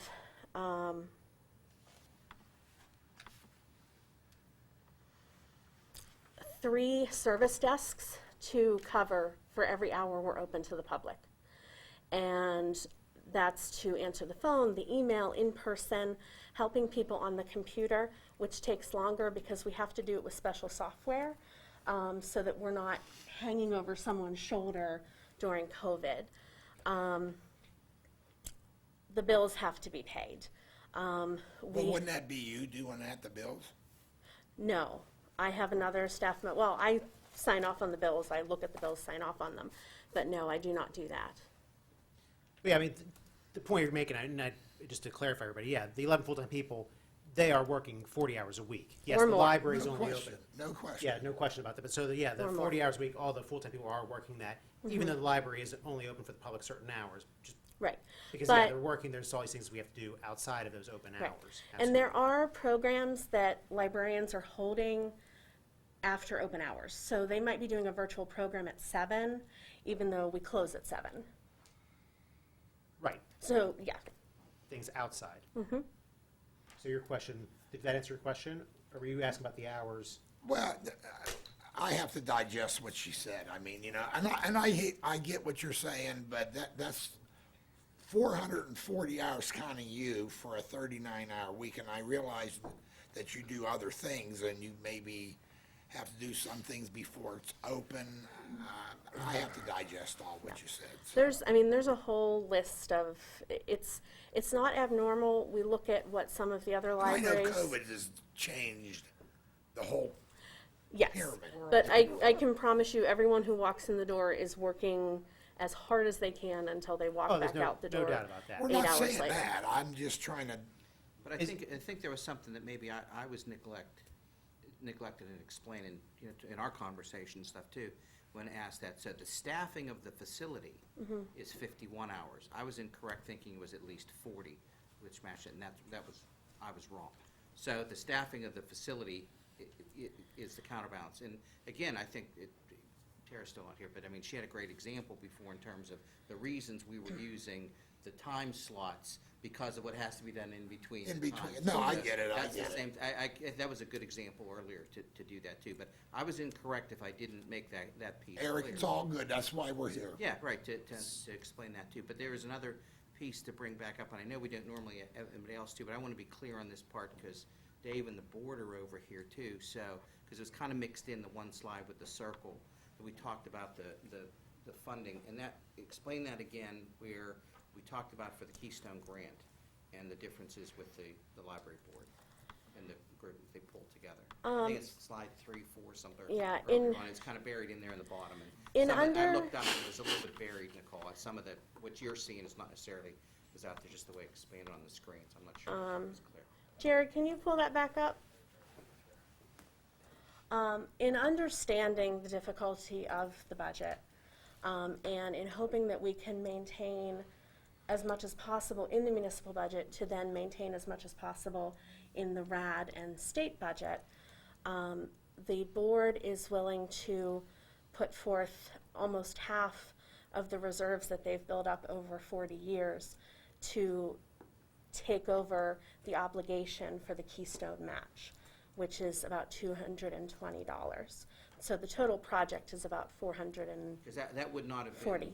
$220,000? You said $220. I'm sorry, $220,000. Okay. I was gonna say, that's what I heard. What, yeah, I was like, wait a second. I apologize. No, wait, just, so I'm clear, in that 220,000, the library board itself is going to put that amount of money in?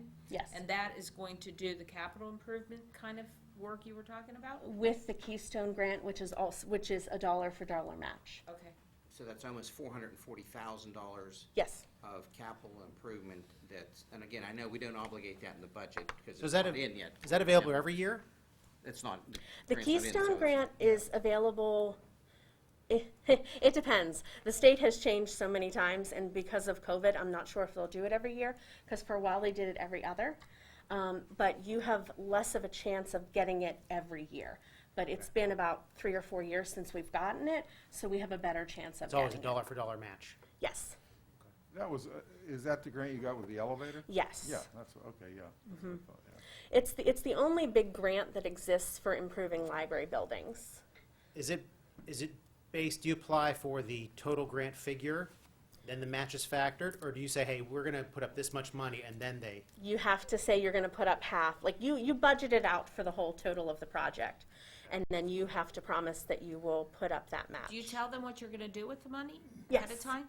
Oh, you have to, yes. Oh, yeah, part of the grant process. Joe Yeah. came and took lots of pictures of all of the creaks and cracks along the sidewalk, and we got, our estimates about the air conditioning units that are, I want to say 30 years old, things like that. So yes, we had to put all of that in there. Okay. So And you, Nicole, the bottom line is, you're saving the taxpayers of Monroeville $220,000, We are trying to.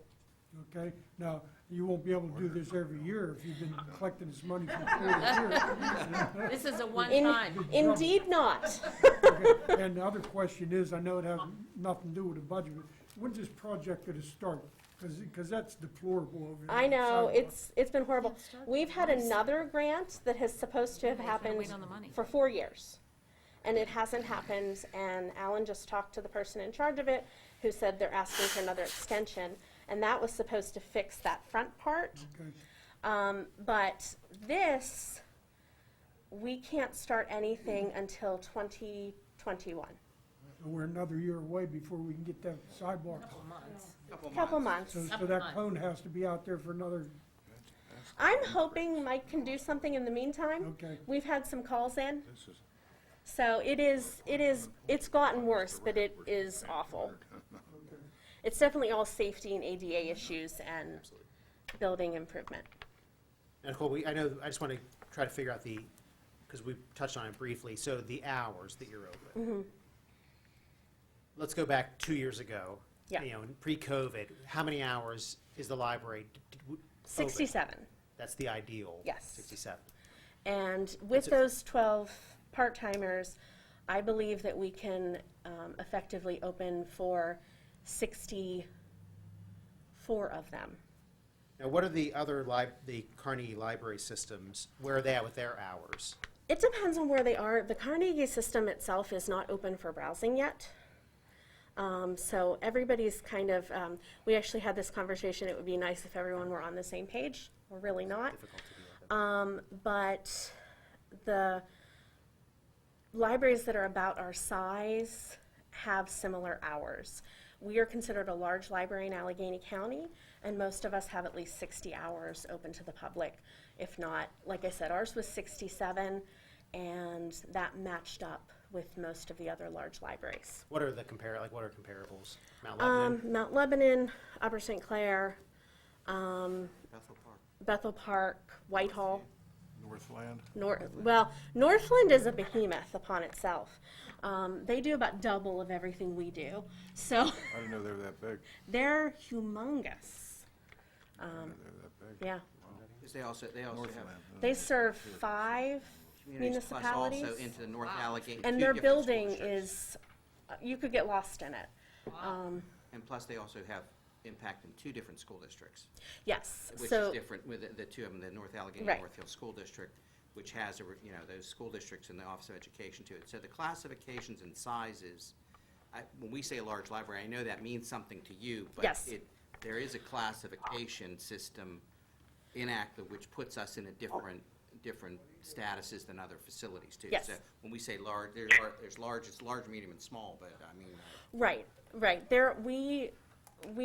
We're one of the anchor libraries. We help other libraries kind of lift up on programs and things like that. And we're not in our normal position to do that right now, which is understandable with COVID. But we would certainly like to be able to, But those are services that are compensated under this RAD formula. yes. That adds to that, so. Is there any help provided to the library from the school district? Yeah. You guys do a lot of, We do. Actually, one of my favorite programs that I hope we can pick up very soon, Hope Benson is our head of children's, and she is amazing. And she worked with the ESL teachers to start a family conversation group. The last time they met, they had 60 people, and they had families who English is their second language, and they had board games, and they had snacks, and they asked people if they wanted to bring a snack from their own homeland to do that. And they had staff members and ESL teachers, and even some of the staff kids were there to play with the other kids and get them comfortable. And we did it about 3 times, and people liked it enough that the 3rd time we did it, we had 69, and then COVID hit. So that was one of the things we did with the school district that we want to get back to as soon as it's safe, because that was really making a tangible difference. but as far as funding, they don't supply any money at all to the library? No. And as far as I know, they never have. That is correct. A lot of What is libraries that reasoning? I don't receive, understand that. I'm not saying that's an excuse, but most libraries that receive school district funding now, it seems to be, what's that word? Historical. So, So they've always gotten it. yeah. I don't know if it's possible. I would certainly be willing to talk to someone about if we can find out if it's a possibility. But I know most of my colleagues who have school district funding, it was started a long time ago. Well, I'm just wondering, especially the library's trying to provide more service, and especially with the kids out of the school building itself, and I'm sure the parents are needing.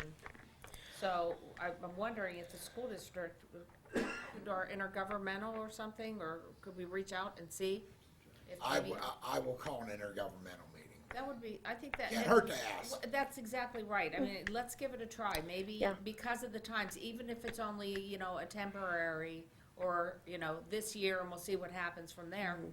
Well, let's be very honest, they depend for our library for a lot of us. Yes, and that's what I'm seeing, and I And I'm think, okay with that, but I don't have a problem No. if they would pitch in a little bit. And Right. we feel like it I makes know a that's probably difference. barking up the, They just told you that on Parks and Rec that they give them all their gyms and all that stuff free. but this is totally different though. this is different, but we a also, good point you we make. also plow their roads and everything. It's a quid pro quo already. Well, there's good cooperation between I mean, I just think it's taxing worth the bodies. ask. It doesn't mean it's gonna happen, but it's certainly not. It's something not, with- it's not without merit to ask, And it's always good to have the interaction, to find, yeah. yes. As we get, in that particular context, in the ESL program, it's not only credit for programming, but it's also credit for bodies in the door, too. So, it's really a double whammy that getting on some of those kind of. And it's not to beat up the school district. No. I certainly don't want anyone to think that was my thought process at all. Mine either, No. but these are strange times. They are, and, you know, so I don't think anything's off the table as far as being questioned. Does anyone else have any other questions for Nicole at this time?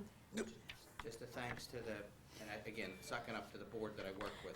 I don't think this Very carefully accurate. clear. And yeah, just so everybody's aware, this is a non-voting meeting. No decisions are being made tonight. This is just a hearing. We're just trying to learn about things. We have a lot of time to do this. The budget is typically passed at the December meeting, but council can always push that back later.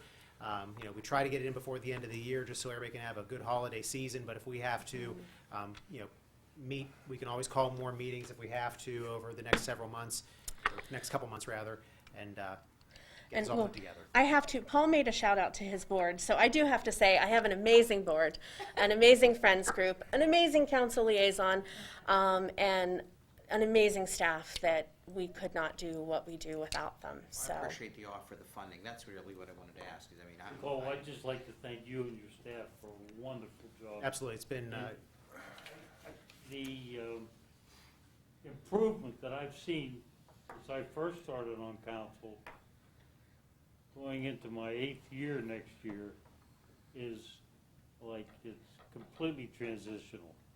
It was just Thank you. wonderful. Thank you. From zero to whatever you're doing. We That's did, because we did such a good job vetting for our new director, and that's what I did before I, that was my final action before I left the liaison. So, we actually had one of our staff members do a presentation on that, becoming a community library instead of just a local library. So not just a place where people walk in, but a place where you go out, find the people, and help them where they are. it's not your father's library. I'm putting on my snorkel and mask because it's getting deeper around It is here. not. Thank you for your time. Nice job. Thank you. I appreciate it. okay, our next department is the tax office. We have Pat Fulkerson and Liz Summer.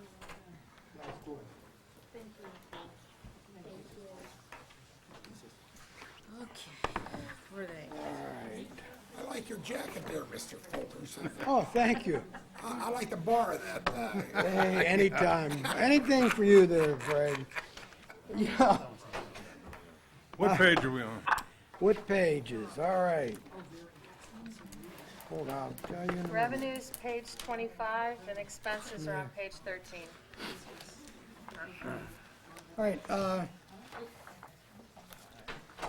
like to thank everybody for letting us speak. I think it's so hard to follow Wait a minute. these pony shows that you guys, library, they are fantastic. She does such a great job. I'm almost embarrassed to come up here, but I do anyway. Well, the tax office does a great job as well. I They got a thank great team. Yeah, See, keep up Nicole with is, the work. and I always follow her. Well, We could probably they can establish help you, Pat. I know, They I- can I offer saw help We with plan it that staff, way. presentations. When do you get your That's what PowerPoint together? Oh, yeah. Do you have a video? Yeah, I get the video. have a Yes, video? a video, for sure. Yeah, I get the video when the money, when them checks come in. they do. That's pretty impressive. there you You do Pat doing a happy dance. Yes, that's right. All right. All right, so Yeah. I want to thank also, I think it was last year, year before I was here, I was, one of my topics was the doors to the municipality bill. I had so many people have come into my office and thanked me that I put them doors in. You did a good job. They said. I mean, you actually, you And I actually said- installed them yourself. I said, Pat. thank you. I know. But no, I want to thank the It municipality. was a long time in coming. It did, Yeah. but they really appreciate them doors. It's amazing. They said, it's about time, but I said, I worked hard. But no, I thank council because council really did a nice job on that door. It was great. All right.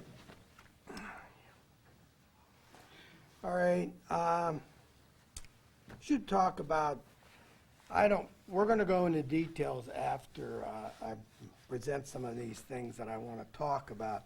One of the things I want to talk about is the state coming out with, for bars and restaurants. And they're thinking about, the license fees. and they're thinking about giving forgiveness for the license fees for next year. Now, Monroeville license fees are about $25 per bar and $50 and 25 and 25 for bars and stuff. If you would forgive for next year of license fees, it would cost you around, at the most, $10,000. And I don't even think 10. It's probably even less than that. But I think maybe to show the restaurants and the bars in the municipality that we are concerned about their needs. And it wouldn't be much. You should think about maybe forgiving them of this particular, it isn't going to be, that much money. Along that topic, so I know the State Liquor Control Board, I don't know if they've fully agreed to it or not, that they were maybe waiving their fees. However, we get some of that money as well. So do we know how much of a loss that would be for us, I don't know. potentially? Yeah, from the liquor, LCB, If the LCB tax, the county tax, that actually No, I'm gets sorry, the LCB license fees. the license fees. I believe we get a portion of that. We don't I was get gonna say, the tax office doesn't they maintain do. those numbers. We do, but I can't recall right now what they are. We get 2 separate checks. One's for like maybe 14,000 and the smaller one is probably around 700. So Okay, it's like $15,000. What I we wanted, get here. I just think we should think about it. Okay, That's So all. we're I already don't, gonna lose around 15 from what's being proposed from the state, Yeah. right? Okay. I just want you to think And then, about it. but locally, it would be 10 that we bring in first. But would you recommend it, Pat? I would recommend it, but the idea is, it's up to you, Yeah, council, to do something.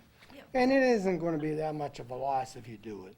would have But to- it would be proactive. oh, it's a great, it's a creative idea. I always want to look at the legal aspect of it and make sure that we're not treating one business differently over another, which may get us into some problems, but we certainly There want is to help. some issue with We that. certainly want to help, but maybe we need to explore that The overall. legally. Yeah, that's exactly right. And I don't want to cause problems if we can't do it.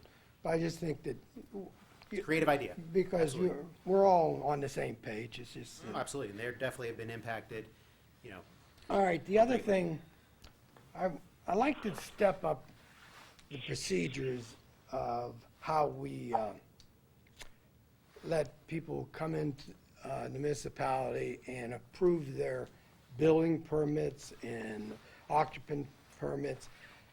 We are not receiving, what I'm trying to get to is that we have contractors that owe us money. And they come in and they do work for us. And we don't have a safeguard that they're going to come to the tax department before they get the permit. If we put in procedures that would before they got the permit, before they got anything, Force them to settle up with you. they would have to come down to the tax department, and we would look at their records and see if they're paid up. Present time, we have done this word of mouth, or there's not a procedure set in place that it's a punch card. You go down to the tax department before you get your permit or anything and punch that card, then you can go up and get your permits and your. So you're saying a contractor, a business that owes the municipality money. Right. You're saying that before they are issued another permit for their next job, they would have to make sure that they. Yes. no, Is that what you're asking? or are you asking for a current project, like No, let's well, start a we new have the process. current project we're going after. We can't do anything about it. It's the future. It's when they It's go. a new permit, Right, so, the new permit, because Are- the old ones are gone. okay, so I'm coming in as a contractor and I want to do something. So I go and apply for a building permit, I turn in my prints, I pay my fees, they rip off the copy, give me, and they keep, you want it like say a third piece of that pie that then the building downstairs tax office also has to sign off before they're given the full building permit. You've got it, Thank Linda. you. You're talking like a no lien letter. No. No. No. It's part of the building, issuing of the building permit process. He's adding one more step to make sure the tax office is Is in the loop. paid Is in before the they loop. get, yes. Because we have had, I don't like to get in names, and I don't want to get in. How much do you think? Yeah, how much money are we we've talking? lost? Have you You'll lost? get a lot. Okay. How much have we lost, Pat Bull? I have no idea. Okay. So you're saying people that have received income and have not paid their taxes on Right. that income? They don't do the business privilege tax. They, you know, they're So why gone. would we- And once they go, they're in another municipality. They're in another, even Yeah, but the state. contractor comes and goes out of, and In a heartbeat. And so then also, like you're saying, is if we do it, we won't have to keep track for the next job because they won't have gotten a permit fully to be doing the job they're doing by following the new process.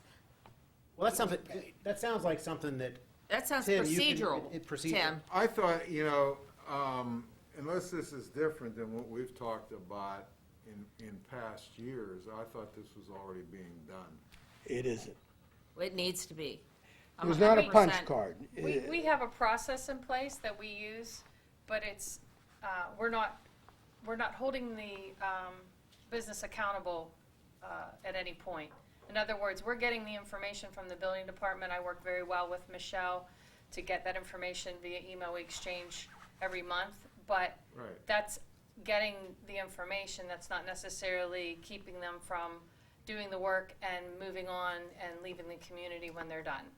And not paying you guys. Without, right. It's like we know Why that aren't they're they paying there, up front? but Why aren't they paying up front? Like you have to pay for your building Well, permit that's what before I you think start Pat's building. asking so, for. well, I'm not so sure. Our ordinance is worded that it's due 7 days after the project's substantially complete.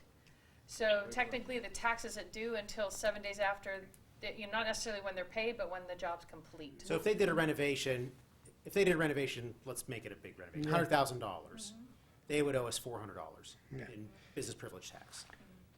We're talking about $1 million. So- Oh, yes, if you so- strap- Yeah, if you yeah, strap- listen. I'll even mention, let's say, if I'm not mistaken, Franjo Construction did UPMC East. Okay? So you're saying that before Franjo Construction started on UPMC East, they come, now, they don't get paid in a lump sum, they get paid, let's say monthly, quarterly, whatever the case might be, I'm sure it's probably monthly. So you're saying when Franjo gets paid from UPMC East on a monthly, that should be a business privilege tax, should also, and even when they bid it, they should know, when they bid the job, that they're gonna have, because that should be contained in their bid. Also, they might owe us money prior to that. And you're saying you don't get your building permit, you can't do anything about that, as you were saying. No, you can. Okay. Once they go down to the tax department, and we look at their records, and they say, hey, you haven't paid us for the last project. Now we have something to go on. Before we'll get that delinquent taxes. Because we have a hold on them. Isn't Before there the a final contractor building gets a new permit job issue? in Monroeville, he's got to settle up for what he's done. He should have. And they're not. Well, But if there's also, Some are, some but if there's So, also, yeah, oh, There excuse. are Absolutely, there yeah. are businesses that We are. didn't mean, But we're trying to make it fair across the board so that everybody's but getting. whereas most businesses, Yeah. as they go through their fiscal year or their year, what they owe us is based from January 1st to December 31st, and then they owe us that by April 15th. So you're saying construction would be different? no. I'm saying most of the time, we're looking at their records and what they have their performance in the past is that they haven't paid us. Right. So why should we give them a permit until they ante up from the past? Okay, so going back to that, so let's say someone, It sounds like two different things It that we does. need to take care of. There's two different things. The past and what are we gonna do Yeah. for For the the future future. Yeah. to cover, so this is. Yeah. like So our- we like I don't said, have this- them delinquent. Yes, so we don't, So yeah. Yeah. that goes That's away. exactly Right. Yeah. Now, could Even the- though they understand when they bid a job, as I said, they know that. So, what, isn't there a final building permit issued for full occupancy from To the the- municipality that could be tied into making sure that they are Linda, paid? The contractor that's might what- not necessarily care about that. Yeah, the Right, contractor. well, I was just gonna say that the building owner is who it's issued to, not the contractor Okay. that's doing the work. So then So why you've got can't we two. make it, set on changing, Tim, I guess we'd have to talk to Mr. Ratcher about changing the ordinance, that they have to pay it up front, just like they pay the building permit fee up front. I don't think they can, no, you can't do that. Well, they- To they understand all that it's put up the not paid bond. in advance. Yeah, it has But to be on gross we can, receipts. yeah, Yeah. when we're talking large jobs that last more than 60 days, we do have them file as a regular business that would owe, it, like, And that's, But we that's can- what so I'm we, looking at. so the larger projects where they're here a substantial amount of time, they're filing multiple We returns. can certainly make them pay what they owe us before we give them something new. Well, yeah, that takes care Well, of one of they- the problems, but Yes, then how it do we does. keep it from Yeah. happening again? Right, Well, we, they don't- we should they look don't at, have a bond. we should look at and discuss The whole the picture. whole picture I got you. with Ratcher. I was gonna And- say, have you talked to Bob? Yes, we have. And then I think you need Tim with And the then- building department. Well, you And I know, think figure this out- is something very simple, because obviously someone comes in, they fill out an application for a permit, whatever the size of the project is, they're filling it out in the municipality. Someone is taking that in-house and is going through all the steps and making sure, before we actually issue one, we have to go through all these steps. Why don't we just make this one of the steps? I think it's pretty simple. It's a, yes. Being done. It isn't. But that's what you're asking for. What It's information, not being done at the time the permit's issued. Every month, we get a list of permits that have been issued, so it's after it happens.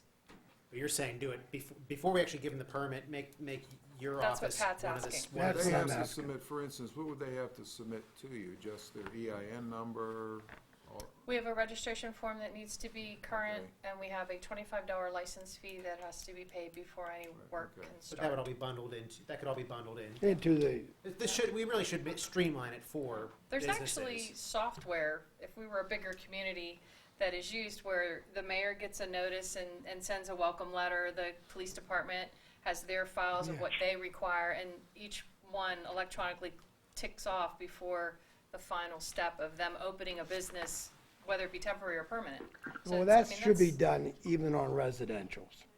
There's a lot of things we're talking Yeah. about here. Yeah, But sure. we always No, but try I to mean, I didn't streamline mean it. it, I didn't mean Definitely. that. Streamline it for the residents, streamline it for the businesses, make it easy to navigate what you need to do and require, but also make sure that internally we're getting all the information we need. And in fairness And all to the the dollars that contractors. we're in all the entitled different to. departments, exactly. Yeah, and in fairness to the contractors, giving them the heads up that when they bid, they need to include this fee that they're gonna have to pay out of Right. their, That's why I'm saying it's their fair. contract, They- yeah. They know when they come It's into in- Monroeville, they're bidding on a job in Monroeville, they have. Another great idea, that's great. So Tim, could you maybe I thought it was speak being with done. Pat and Sure. Liz Moore and building and In the engineering as building well? department, And let's figure this and out. figure out how they What can I work would together. say is don't return their bond until it's paid up.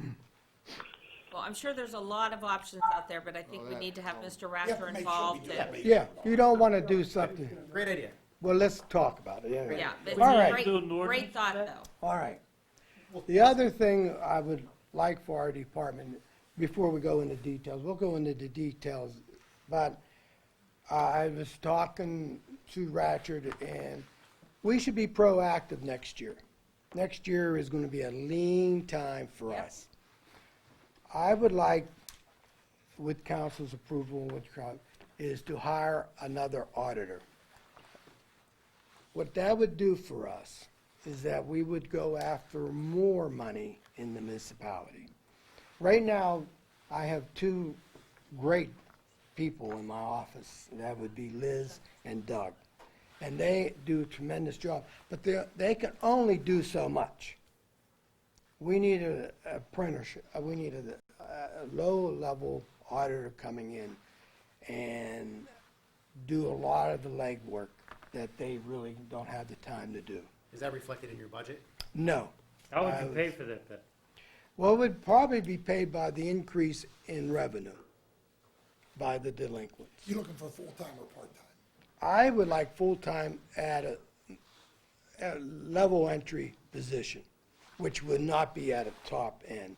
I'm talking somewhere around $35,000 to $40,000 for, college graduate, Benefits. have that kind of background. Is that And- something that Could we could get be like outsourced? I was gonna say, that was the question I was gonna ask. Yeah. Can it be a Pay for, contracted service with more individuals to, I think that's up to, I asked Liz to come up with what she thought would be a profile of this particular job that we're looking for. And she did come up with it, and, Have you sat with Tim about that yet? no. Could we maybe look at a part-timer first? I'm sorry, And Kim? see how that works out? I did tell Ratchard. Ratchard said that he did talk to Tim. I don't know that because I did not talk to him. But Ratcher's first. an attorney, so. Yeah, you know what, you know. You know. What about, I can't remember, maybe Bob did mention it to me. I That can't doesn't remember. matter. I wouldn't say that. I would not say. Good. what about maybe the idea of a part-timer first, to see how much work there actually is, and then what gets done? Well, we could do that too. I just, How much revenue is out there? Would be there for us? well, for the last 6 years, with the two people, we have collected over $6 million in delinquent. But we weren't doing that before, right? Oh, yeah. The years We were before doing- that? We've been doing it, Have you? I've been here almost 30 years, and She's that's been- what I was hired to do. Yeah. Okay. So it's, yes, it's a 30-year But no, process but- of We lost a little bit between the last administration that you, before your time. We lost we lost a couple years of delinquent tax collections. It was not because of Liz, it's just because of the situation that Yeah. we were involved with. But if you could take a period of time from when we hired Doug and Elizabeth Warren, we have collected over $6 million. There is a lot of dollars out there, but it takes a lot of hard How much work. do you think is out there? Lizzie, do you know? it's a self-assessing tax, so I mean, with the economy the way it is and going back, we start with 3 years. If there's a business that hasn't filed at all, we can go back further. But I would, It's a tough yeah. figure to I come up wouldn't, with. you're gonna talk probably another $4 or $5 million, and you wouldn't get it all next year, but you're Right, talking. right, over a period of time, Over yeah. a period of time. Because, like, a lot of people are doing business at their homes anymore. That's true. That's very true. And we have to capture that. And we'll figure out ways to capture that. But right now, a lot of people are at home working. And they're being 1099. I wouldn't want to make that a negative thing, but we have to realize there's a lot of businesses that pay taxes here, and it's not fair to them that pay what they are, Yeah. owe, and there's other They businesses that said they aren't. don't, exactly. Yeah. That, You want to be equitable. right. But are there companies, because I think we had a presentation years ago of companies that do this, whether it's a software and then they are paid, it's a contract, they're paid for out of the collections. Yeah. Is that Remember something that's that. worth exploring? Yeah, we could explore that as an option. Okay. But anyway, that's part of our goals next year. Okay. To be more proactive. But that amount is not in your budget, just to be clear. No, it isn't. Okay. And we didn't, but speaking of surplus, and Liz will get into it later, is that by the end of the year, with all the stuff's going on, we're gonna probably have a $350,000 surplus on all our revenues, to put them all together, the aggregate. It's gonna be over $350,000. That's, for this time of period, that's a nice surplus. No, it's a testament to what the department does. It so does, you do a just a great tad. job. All right, and finally, one of the other things I want to recommend that the two auditors, Elizabeth and Doug, that they have done such a good job that if I had the opportunity, I would like them to get more than the normal increases this year.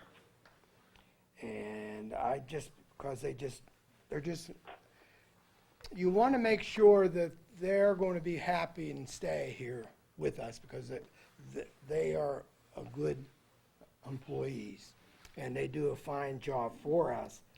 And you want to make sure that their wages are marketable at the same market other people in their fields are.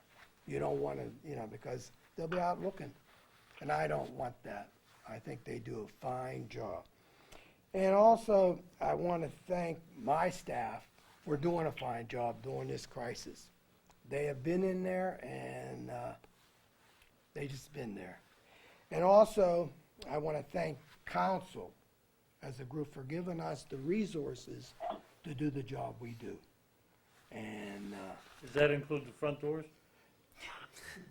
I thought that was mine. No, I think that was excellent. I can't even, I tell you, people love them doors.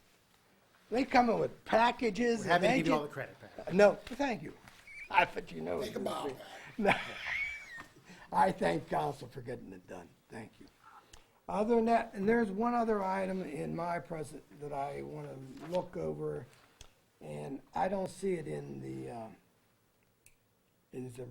it's a revenue item. And last year, we had 75,000, cost recovery item, it's on the, 1317. That should be at, $110,000. I'm sorry, That Pat, is- could you repeat where that is again? That's on page 25, Of expenditures. expenditures, cost recovered by the tax office. It's in the revenue section on page 25. Yes. Revenues, 25. Revenue, yeah, That revenue is, section. that is what the school pays for us. And what should that be instead of the 75? It should be 110. So, just to interject a Yeah. minute, one of our costs are offset by other, the people we collect for, Gateway, Wilkins, Pitcairn, and for years, that money never showed up in income or expenses. It was, I'm not sure where it was posted. Josie, we worked with Josie to talk about, that's income that we're receiving in the tax office. And just Josie and I discussed this about when I saw the $13 instead of thousands of dollars, I questioned that. And we had a discussion about when the auditors come and that money is put in as a receivable, and then it's offsetting our expenses in the expenditure section of our budget. So yes, it's income, but when the auditors come in, they make an adjusting entry. So when our budget reflects on the expense side, page 13, you'll see for 2020 our expenditures are at 600,000. And when you look at the prior years in total, they're dropped to 400. That's that adjusting entry showing that offset of the income Pat's referring to. So it's in there. But when the budget's presented, that's before the auditors come in. And the school district pays you what you collect on real estate for them. Actually, the school district's a formula. It's based on my income or my salary, because we collect the mercantile tax for them as well. So when that agreement was negotiated long before my 30 years here, it was a reimbursement of expenses that for certain things, mercantile tax thing. There was a Real estate, too. calculation, Right. and real estate, but Yeah, they take it's more than 50%. just the Gateway School District real estate taxes. It's more than that. Right. Gotcha. So the mercantile tax, the business privilege tax, I know- Not the business privilege, sorry, but. the but mercantile yeah, tax. Right. the school district gets a portion of what we collect. Like the mercantile budget for them every year is around $1 million. As we've been collecting all this extra money, they've been benefiting $500,000 as well, more than the $1 million we promised them. And then they also get, is it 0.5% of the earned income tax? Yes, for our income, We get- it's we get 1.5, one and they we get a get half. one. They get a Yeah, half? it's 1.5 total, they get a half, and we get And one. then also the tipping fees too, the host fees, I think they get, is it a, I'm not No, sure we on that collect one. that, you don't, we collect Yeah. that. Yeah. okay, but We the collect school district gets a portion of that? Of the host No, I fees? don't think No, so. I don't think so, No? Mayor. They No. get Not the one of them? D-transfer tax on the That's sale. what I'm sorry, Yeah, that. D transfer They tax, get that's what you're 1% thinking on of. D-transfer, we Yeah. The D-transfer, That's Yeah. 2%. they get Yeah. a portion of They it. get Right. 1%. They do. Going back to that, wasn't that, the money collected, the cost recovered, that was couched in what you got from other political subdivisions, wasn't, it was couched So in that? the agreement with the school district, like I said, is before my 30 years here was established.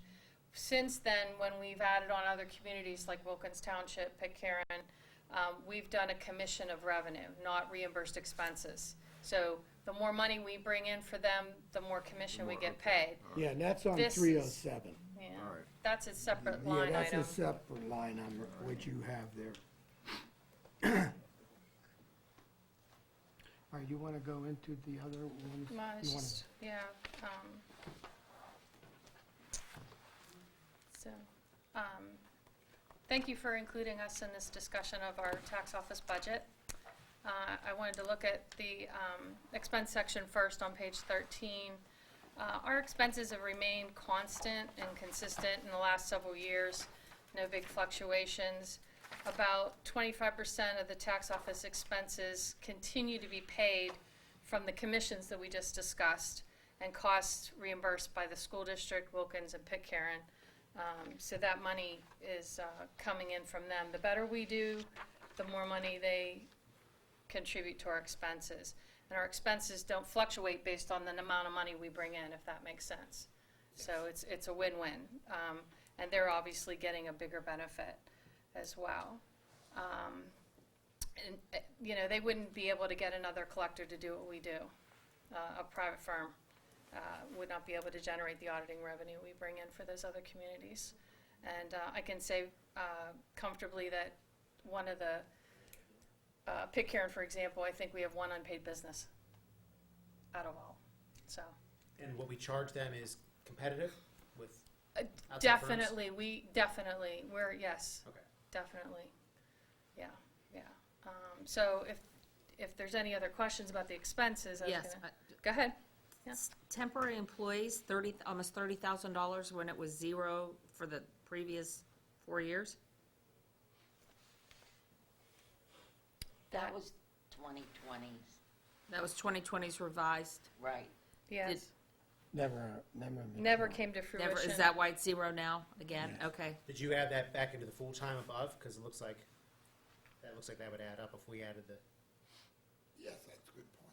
I don't even know what was that last year, Josie? I I don't don't know. have any I'd have to idea. look it Neither up. did I. we saved $30,000. How does that, Yeah, I have no idea what it was.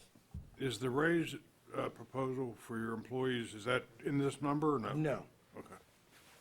Is the 285, 21, the top line item, 285, is that combining the two lines, this part-time and regular? I didn't put that number in, so I really I guess that don't. comes from, yeah, that was done Oh, in 2019. okay. Yeah, I don't know If you that. would, But, so there is no Yeah. part-time employees? No. No, not you in never our- had yeah. part-time We have, employees. no, we don't have part-time employees. there's, I We mean, have we're seeing a just summer. trend with some of the department heads. I think there Yeah. was just some munis issues, some Yes, computer issues. I Yeah. thought so too. Yes. Josie said she'd get back to us on that. Yeah. Very good. Okay, and the traveling expenses, $3,000? So, a extremely vital conference that I've been a board member for probably 15 of my 30 years has occurred every year. And when Doug was hired to our department, the two of us went to those conferences, me as a board member and presenter, and he also to learn. Okay. This particular year, we declined the opportunity to go. Most of the substance it was a shortened conference, and we just saved that money. Also, at the same time, it's Okay, in, so that's why you're putting it back in then? yeah. Yes, we. So you're hoping it's that it will actually vital. occur? But it's in the Yes. state of Pennsylvania. They do not go out of state. Yeah, but I mean, Yeah. but you're hoping that it Yeah. will occur? Yes. Right. Yes. And if it's a virtual meeting, you guys could just do a Zoom? If we and it could do wouldn't- that, yeah, we would. Some of the stuff that we do, we don't I do. wouldn't. It wouldn't be virtual. You wouldn't what, virtual? I hate virtual meetings. No. But Well, it- if it's Linda, the only thing available, you have to. they get. Definitely wouldn't be worth $3,000. No, that's what I'm saying. I mean, but if it's offered virtual, I'm sure that they It's a would do very it. good We had that meeting. discussion. We Yeah. did have that discussion about having presentations virtually. And every year, even if I am unable to attend a conference or a board meeting, we do, we have handouts and things near it. You know, it's not the same, Right. but it at least gives us. None of this has been the same this year. Well, and honestly, some of the legislation, when there's a active year, when, different acts are passed, and that, it's so vital to be there, because we help to drive the decision-making that I'm the sure. state does. I'm sure. This particular year, obviously, not a whole lot Right. to worry about. Yeah, okay. So, It makes sense. It yeah, absolutely well, makes keeps, sense. keeps tabs on, and then I come back and educate The rest of us. the, Oh, well, it's this, it's I mean, the definitely- solicitor's not going, so who's gonna tell the solicitor? Yeah, That's part of what I do, okay. It's very important. yeah. Any other questions for Liz or Pat? Great job, thank you. Thank you. Thanks, great job, as always. Thanks, guys. Not as good as the library. They'll help with that. Yes, it was. We can set up an appointment for you. They're already gone, but we can say yes. Yes, it was. You talked about money coming in. Yeah, Yeah. well, Okay, thank you. And there could be a video on your future list. And last Oh, but I could definitely certainly do that. not I could least, do that. Tina has been waiting so patiently. Hey, you know what? This is my budget. Okay, thanks. Okay, we're good. we'll have you come back next Thursday, actually. Okay, so please, Tina Mueller from our Good. IT department. Okay, So welcome. we're looking at page 23. Revenue or expenditures? Oh, yeah, well, I don't make revenue, sorry. Okay. Well, Wish I come did. on. I just spend money, I don't make it. Well, at least she's honest. Well, that's what my husband says about me. I try not to spend too much of Yeah. it. What am I doing? We're gonna Good end idea. it to 23. Very good I'm idea. biting my lip. Tina, so page 23 on the expenditures, right? Page 23 on the expenditures. Very good. So, I don't know if you guys remember, but we were going to, before all this COVID stuff happened, we were gonna add an extra IT person, and so that all got scrapped. So if you'll notice, actually, the budget went down quite a bit, because now we're just not having that extra person. And in addition, the person we hired, you know, we had budgeted just in case the person we hired had a family, the healthcare costs, and we got a single person, so all that money came down, so that's all good. So he's here, right? He's here and he's doing a great job. Yes, Good. Wonderful choice. That's what I heard. I mean, we miss Andy terribly if he's watching, you know, but he wanted to retire. You know, he's enjoying his retirement, golfing.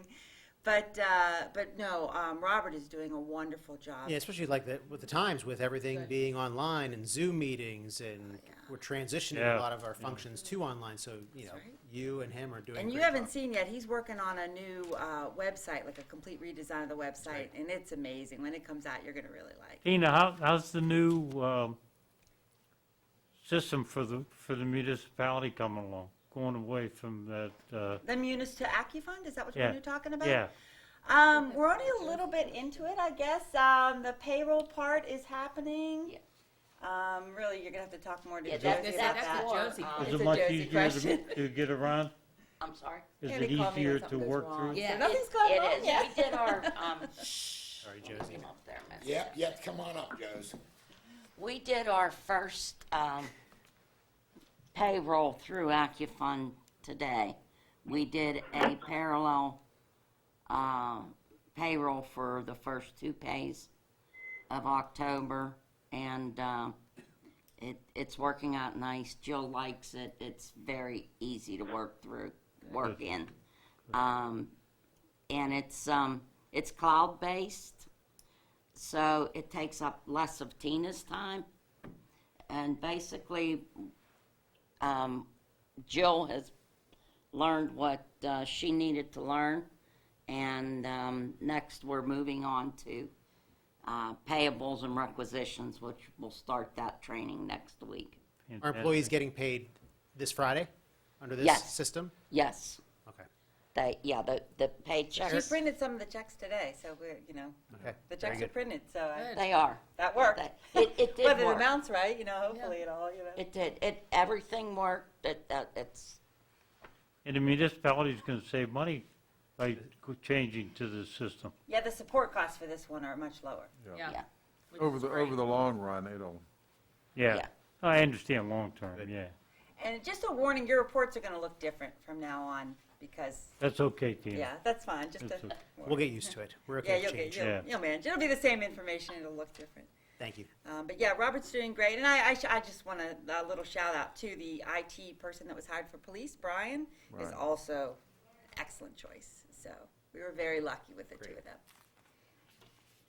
Yeah, the rest of the numbers are pretty much the same. There's some, you know, amounts moved around in different categories, but the rest of it's pretty much the same cost. one note, I've been meaning to mention, the retiree health insurance, council can see that that's I was gonna zero. just ask about that. Well, the reason is, as council has been talking for the last year, is they wanted to see that in one lump sum instead of divvied up among, and I had that in my budget message explaining that. So it's in a transfer in one lump sum, and what is it, about $1.6 million, Josie? Yes.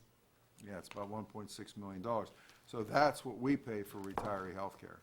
Yeah, I think it's $1.6 million. Yeah, I think that's a good move to section that out because, you know, that number is there regardless of what happens with that department. Not that the IT department would ever go away, but if it did by chance, it won't. It's not going to, and I don't want it to be taken, you know, out of context. But that money for the retiree health benefits would still be there, so I think it's important for that to be somewhere else in the budget. And then also, just some departments have more retirees Is than that why others. it's $80,000 less than last year? No, we're talking about the, I'm talking about the total. Well, now, part of it is what I said, because we were gonna have an employee, so when current Jill did the predictions for last year, we weren't sure if the employees that we're gonna technically hire 2 employees, and we didn't know if they would have families. So she budgeted the most that we would need, and we ended up not needing nearly that much. That makes sense. So it went from the 83 to the, Yeah. to the 83 to 31, 35, yeah. basically, and so staying at 35 Yeah. is the reason, that's what I Right. thought. Okay. great. Questions? Does anyone have any questions for Tina? Thank you. We're good. Great job. Thank you. Good job, Tina. Well, one of the things, I was just talking to Mr. Poach here at the break, on the IT end, is that we are gonna be changing software programs, and what we have instituted is the 311, and then we were ramping up, and we had that instituted, and we were trying to get an app, and so if anybody wanted to download the app. Well, then the pandemic came. And then the pandemic came, and then we're also changing software. So what we're gonna have to do is we're gonna have to move into a new 311 software program. And I actually have something to say about that if you want, because our Go new ahead. GIS person has found through that Esri product that we use, that they have a sort of a 311. It's not quite as elaborate, but it's better with the map part, actually. Okay. So we still have to look into it, and we have to have it all configured for us, but there's hope of having that sooner rather than later. Okay, I have not put anything on, nor have I asked Tina to put anything in the budget on that, and I don't even know what the cost would be. But next week, when I give my report, I was gonna touch on that. And what I wanted to do is to wait and see where our revenue is come April 15th next year. And I don't know how much a software program like that would cost. I mean, I don't think it's all that. And It's not gonna be as much as Munis. Really? Yeah, it won't be No, nearly. I'm gonna say that not be. But in any event, I think that's something, and I've been saying this for years, and Tina knows, I think it's something, a better tool to communicate with the public. They can download an app, a Monroeville app, and they can go on that app, and they can communicate directly with different people with questions, or, and I always use the example, or my garbage wasn't picked up, the person stopped at a red light, or he's getting a cup of coffee in Starbucks in the morning on the way to work, notices garbage wasn't picked up, go on the app and send it, and it won't go to Tina, it won't go to Paul Hugas, it won't go to Mike Strom, it'll go directly to the driver. And do that, and the driver knows at the end of his route, he missed their, really, maybe they didn't miss it, the resident maybe forgot to put it out, but they go back, and that's what they do every day, any misses, they go back. So what it does is it cuts down on the layers of people you have to go through, or they call on the phone, they get to work, boom, it's done, and he comes home, or she comes home, and the garbage is picked up. That's just a good example to use, but that's something I think we should be doing, and communicating with the public. It's almost as the same as a person providing the service or the contact. I mean, Right. it's a legitimate service to continue to provide. So it just happens to live virtually, and to make sure that it happens. But there's an added service for it to do that, to upgrade from that. But you also accomplishment-wise, you did some security upgrades easily. Oh, we did some really impressive things this year, and I don't want to give too many details, but we definitely upped our security this year, with our firewall, with our antivirus. with our Windows updates, with, I feel like our network's in a much better shape. Don't want to like taunt anybody about Good. that. It's, Right, you I know you didn't. But, I know. but I we think really these have guys been have working to hard at that behind the scenes. They're just not bragging about it too much. Hang in there, because more's coming. I noticed today about something, so. There's always something new. There's Yeah, always it's- something yeah, new. when you tell- Always And something Mr. Poach got us on a program where we're being essentially, the government is hacking us every week just to make sure that we're, you know, less vulnerable, let's say. Thank you, Mr. Poach. Yes, thank you. Thank you, Homeland Security. Yes. Exactly. Well, thank you, Tina. Great job. Thank you, Tina. Council, I'll open up for any discussion as of now for what we heard. Any Just got some stuff to think Lot about. of A lot documenting. But they were good presentations, Very I'll good. say that. Very nice, very Yeah, good. very nice. Absolutely. All I mean, departments, thank once, you. and as everyone knows, this was a very difficult year for everyone, and definitely the municipality, all the department heads, and they've had to make changes on the fly, and you know, so it's testament to our employees here, and that starts with our manager, Tim Little, all the way down to our department heads, to all of our employees, really trying to provide the same services to the best of our ability and try to, you know, watch how much money is spent doing so. And that's what we have to do as a council, is to try to provide a service as much as possible and do it within a budget. And that's why we meet. So this is our first budget hearing. Legally, we have to have 2 budget hearings. So our next one is going to be on next Thursday, November 5th at 6:30 PM.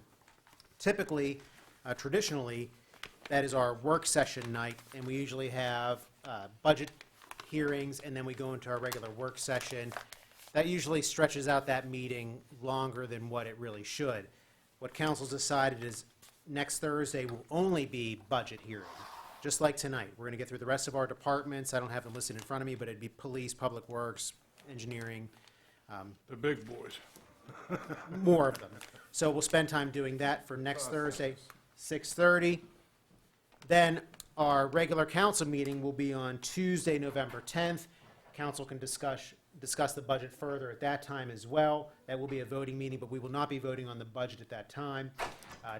Typically, the soonest we can vote on a budget would be at the December meeting, which would be Tuesday, December 8th. But like I said earlier, council can decide to schedule more meetings if we need to between now and then. We can not pass a budget at the December 8th meeting and schedule later meetings for budget only later in December. So we have a lot of time, a lot of work to be done. Excuse me. It's a big budget, a lot to get through, and a lot for council to discuss. But that's completing this hearing for this evening. Next one is next Thursday at 6:30. All this is on the website and on our TV 15. Before we go to adjournment, Mr. Mayor. Yep, we'll do it now. Go ahead, sir. No, I just wanted to remind the public that I will be late at our next budget meeting next Thursday. I'm getting sworn, every year we have to get sworn back in at the Allegheny County Brewers Association, but I will be here, and I thank you for allowing me to say that. Well, thank you for representing us, Yes. as always, and we'll be here waiting for you whenever you get here. I'll get here as soon as I can. Very good. And then I do have to open up for the public. If there's any public comment.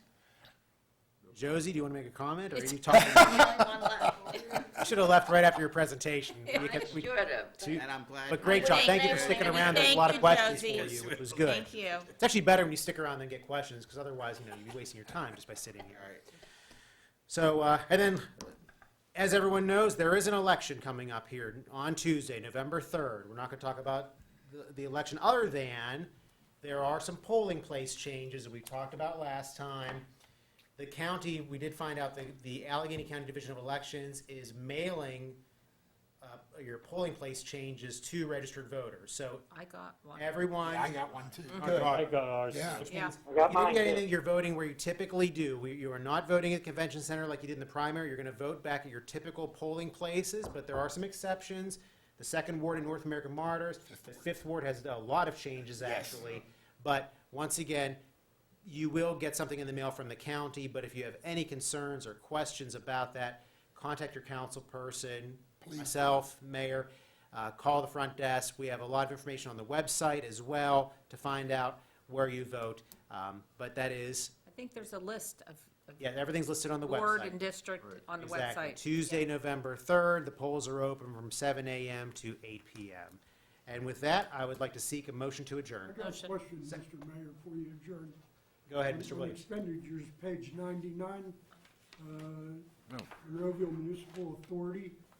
Are we spending $75,000 for gasoline and oil for the municipal authority? That's for the gasoline, they use down at the, They fuel their trucks at our pumps. yeah. Do they pay for it? Yeah. So this $75 is just a pass-through? Basically. That's what we budget to fuel their vehicles. And I think there's a reciprocal, Yeah, years ago, way before my time, my understanding there was not necessarily a quid pro quo, but an agreement with the authority and the municipality that they will not charge us for any, I think it's fire hydrant rental, and we wouldn't charge them for any gasoline, and the numbers were looked at, and they were almost the same. Now, I think it's changed a little bit, that's why we have that amount in there. Thank you.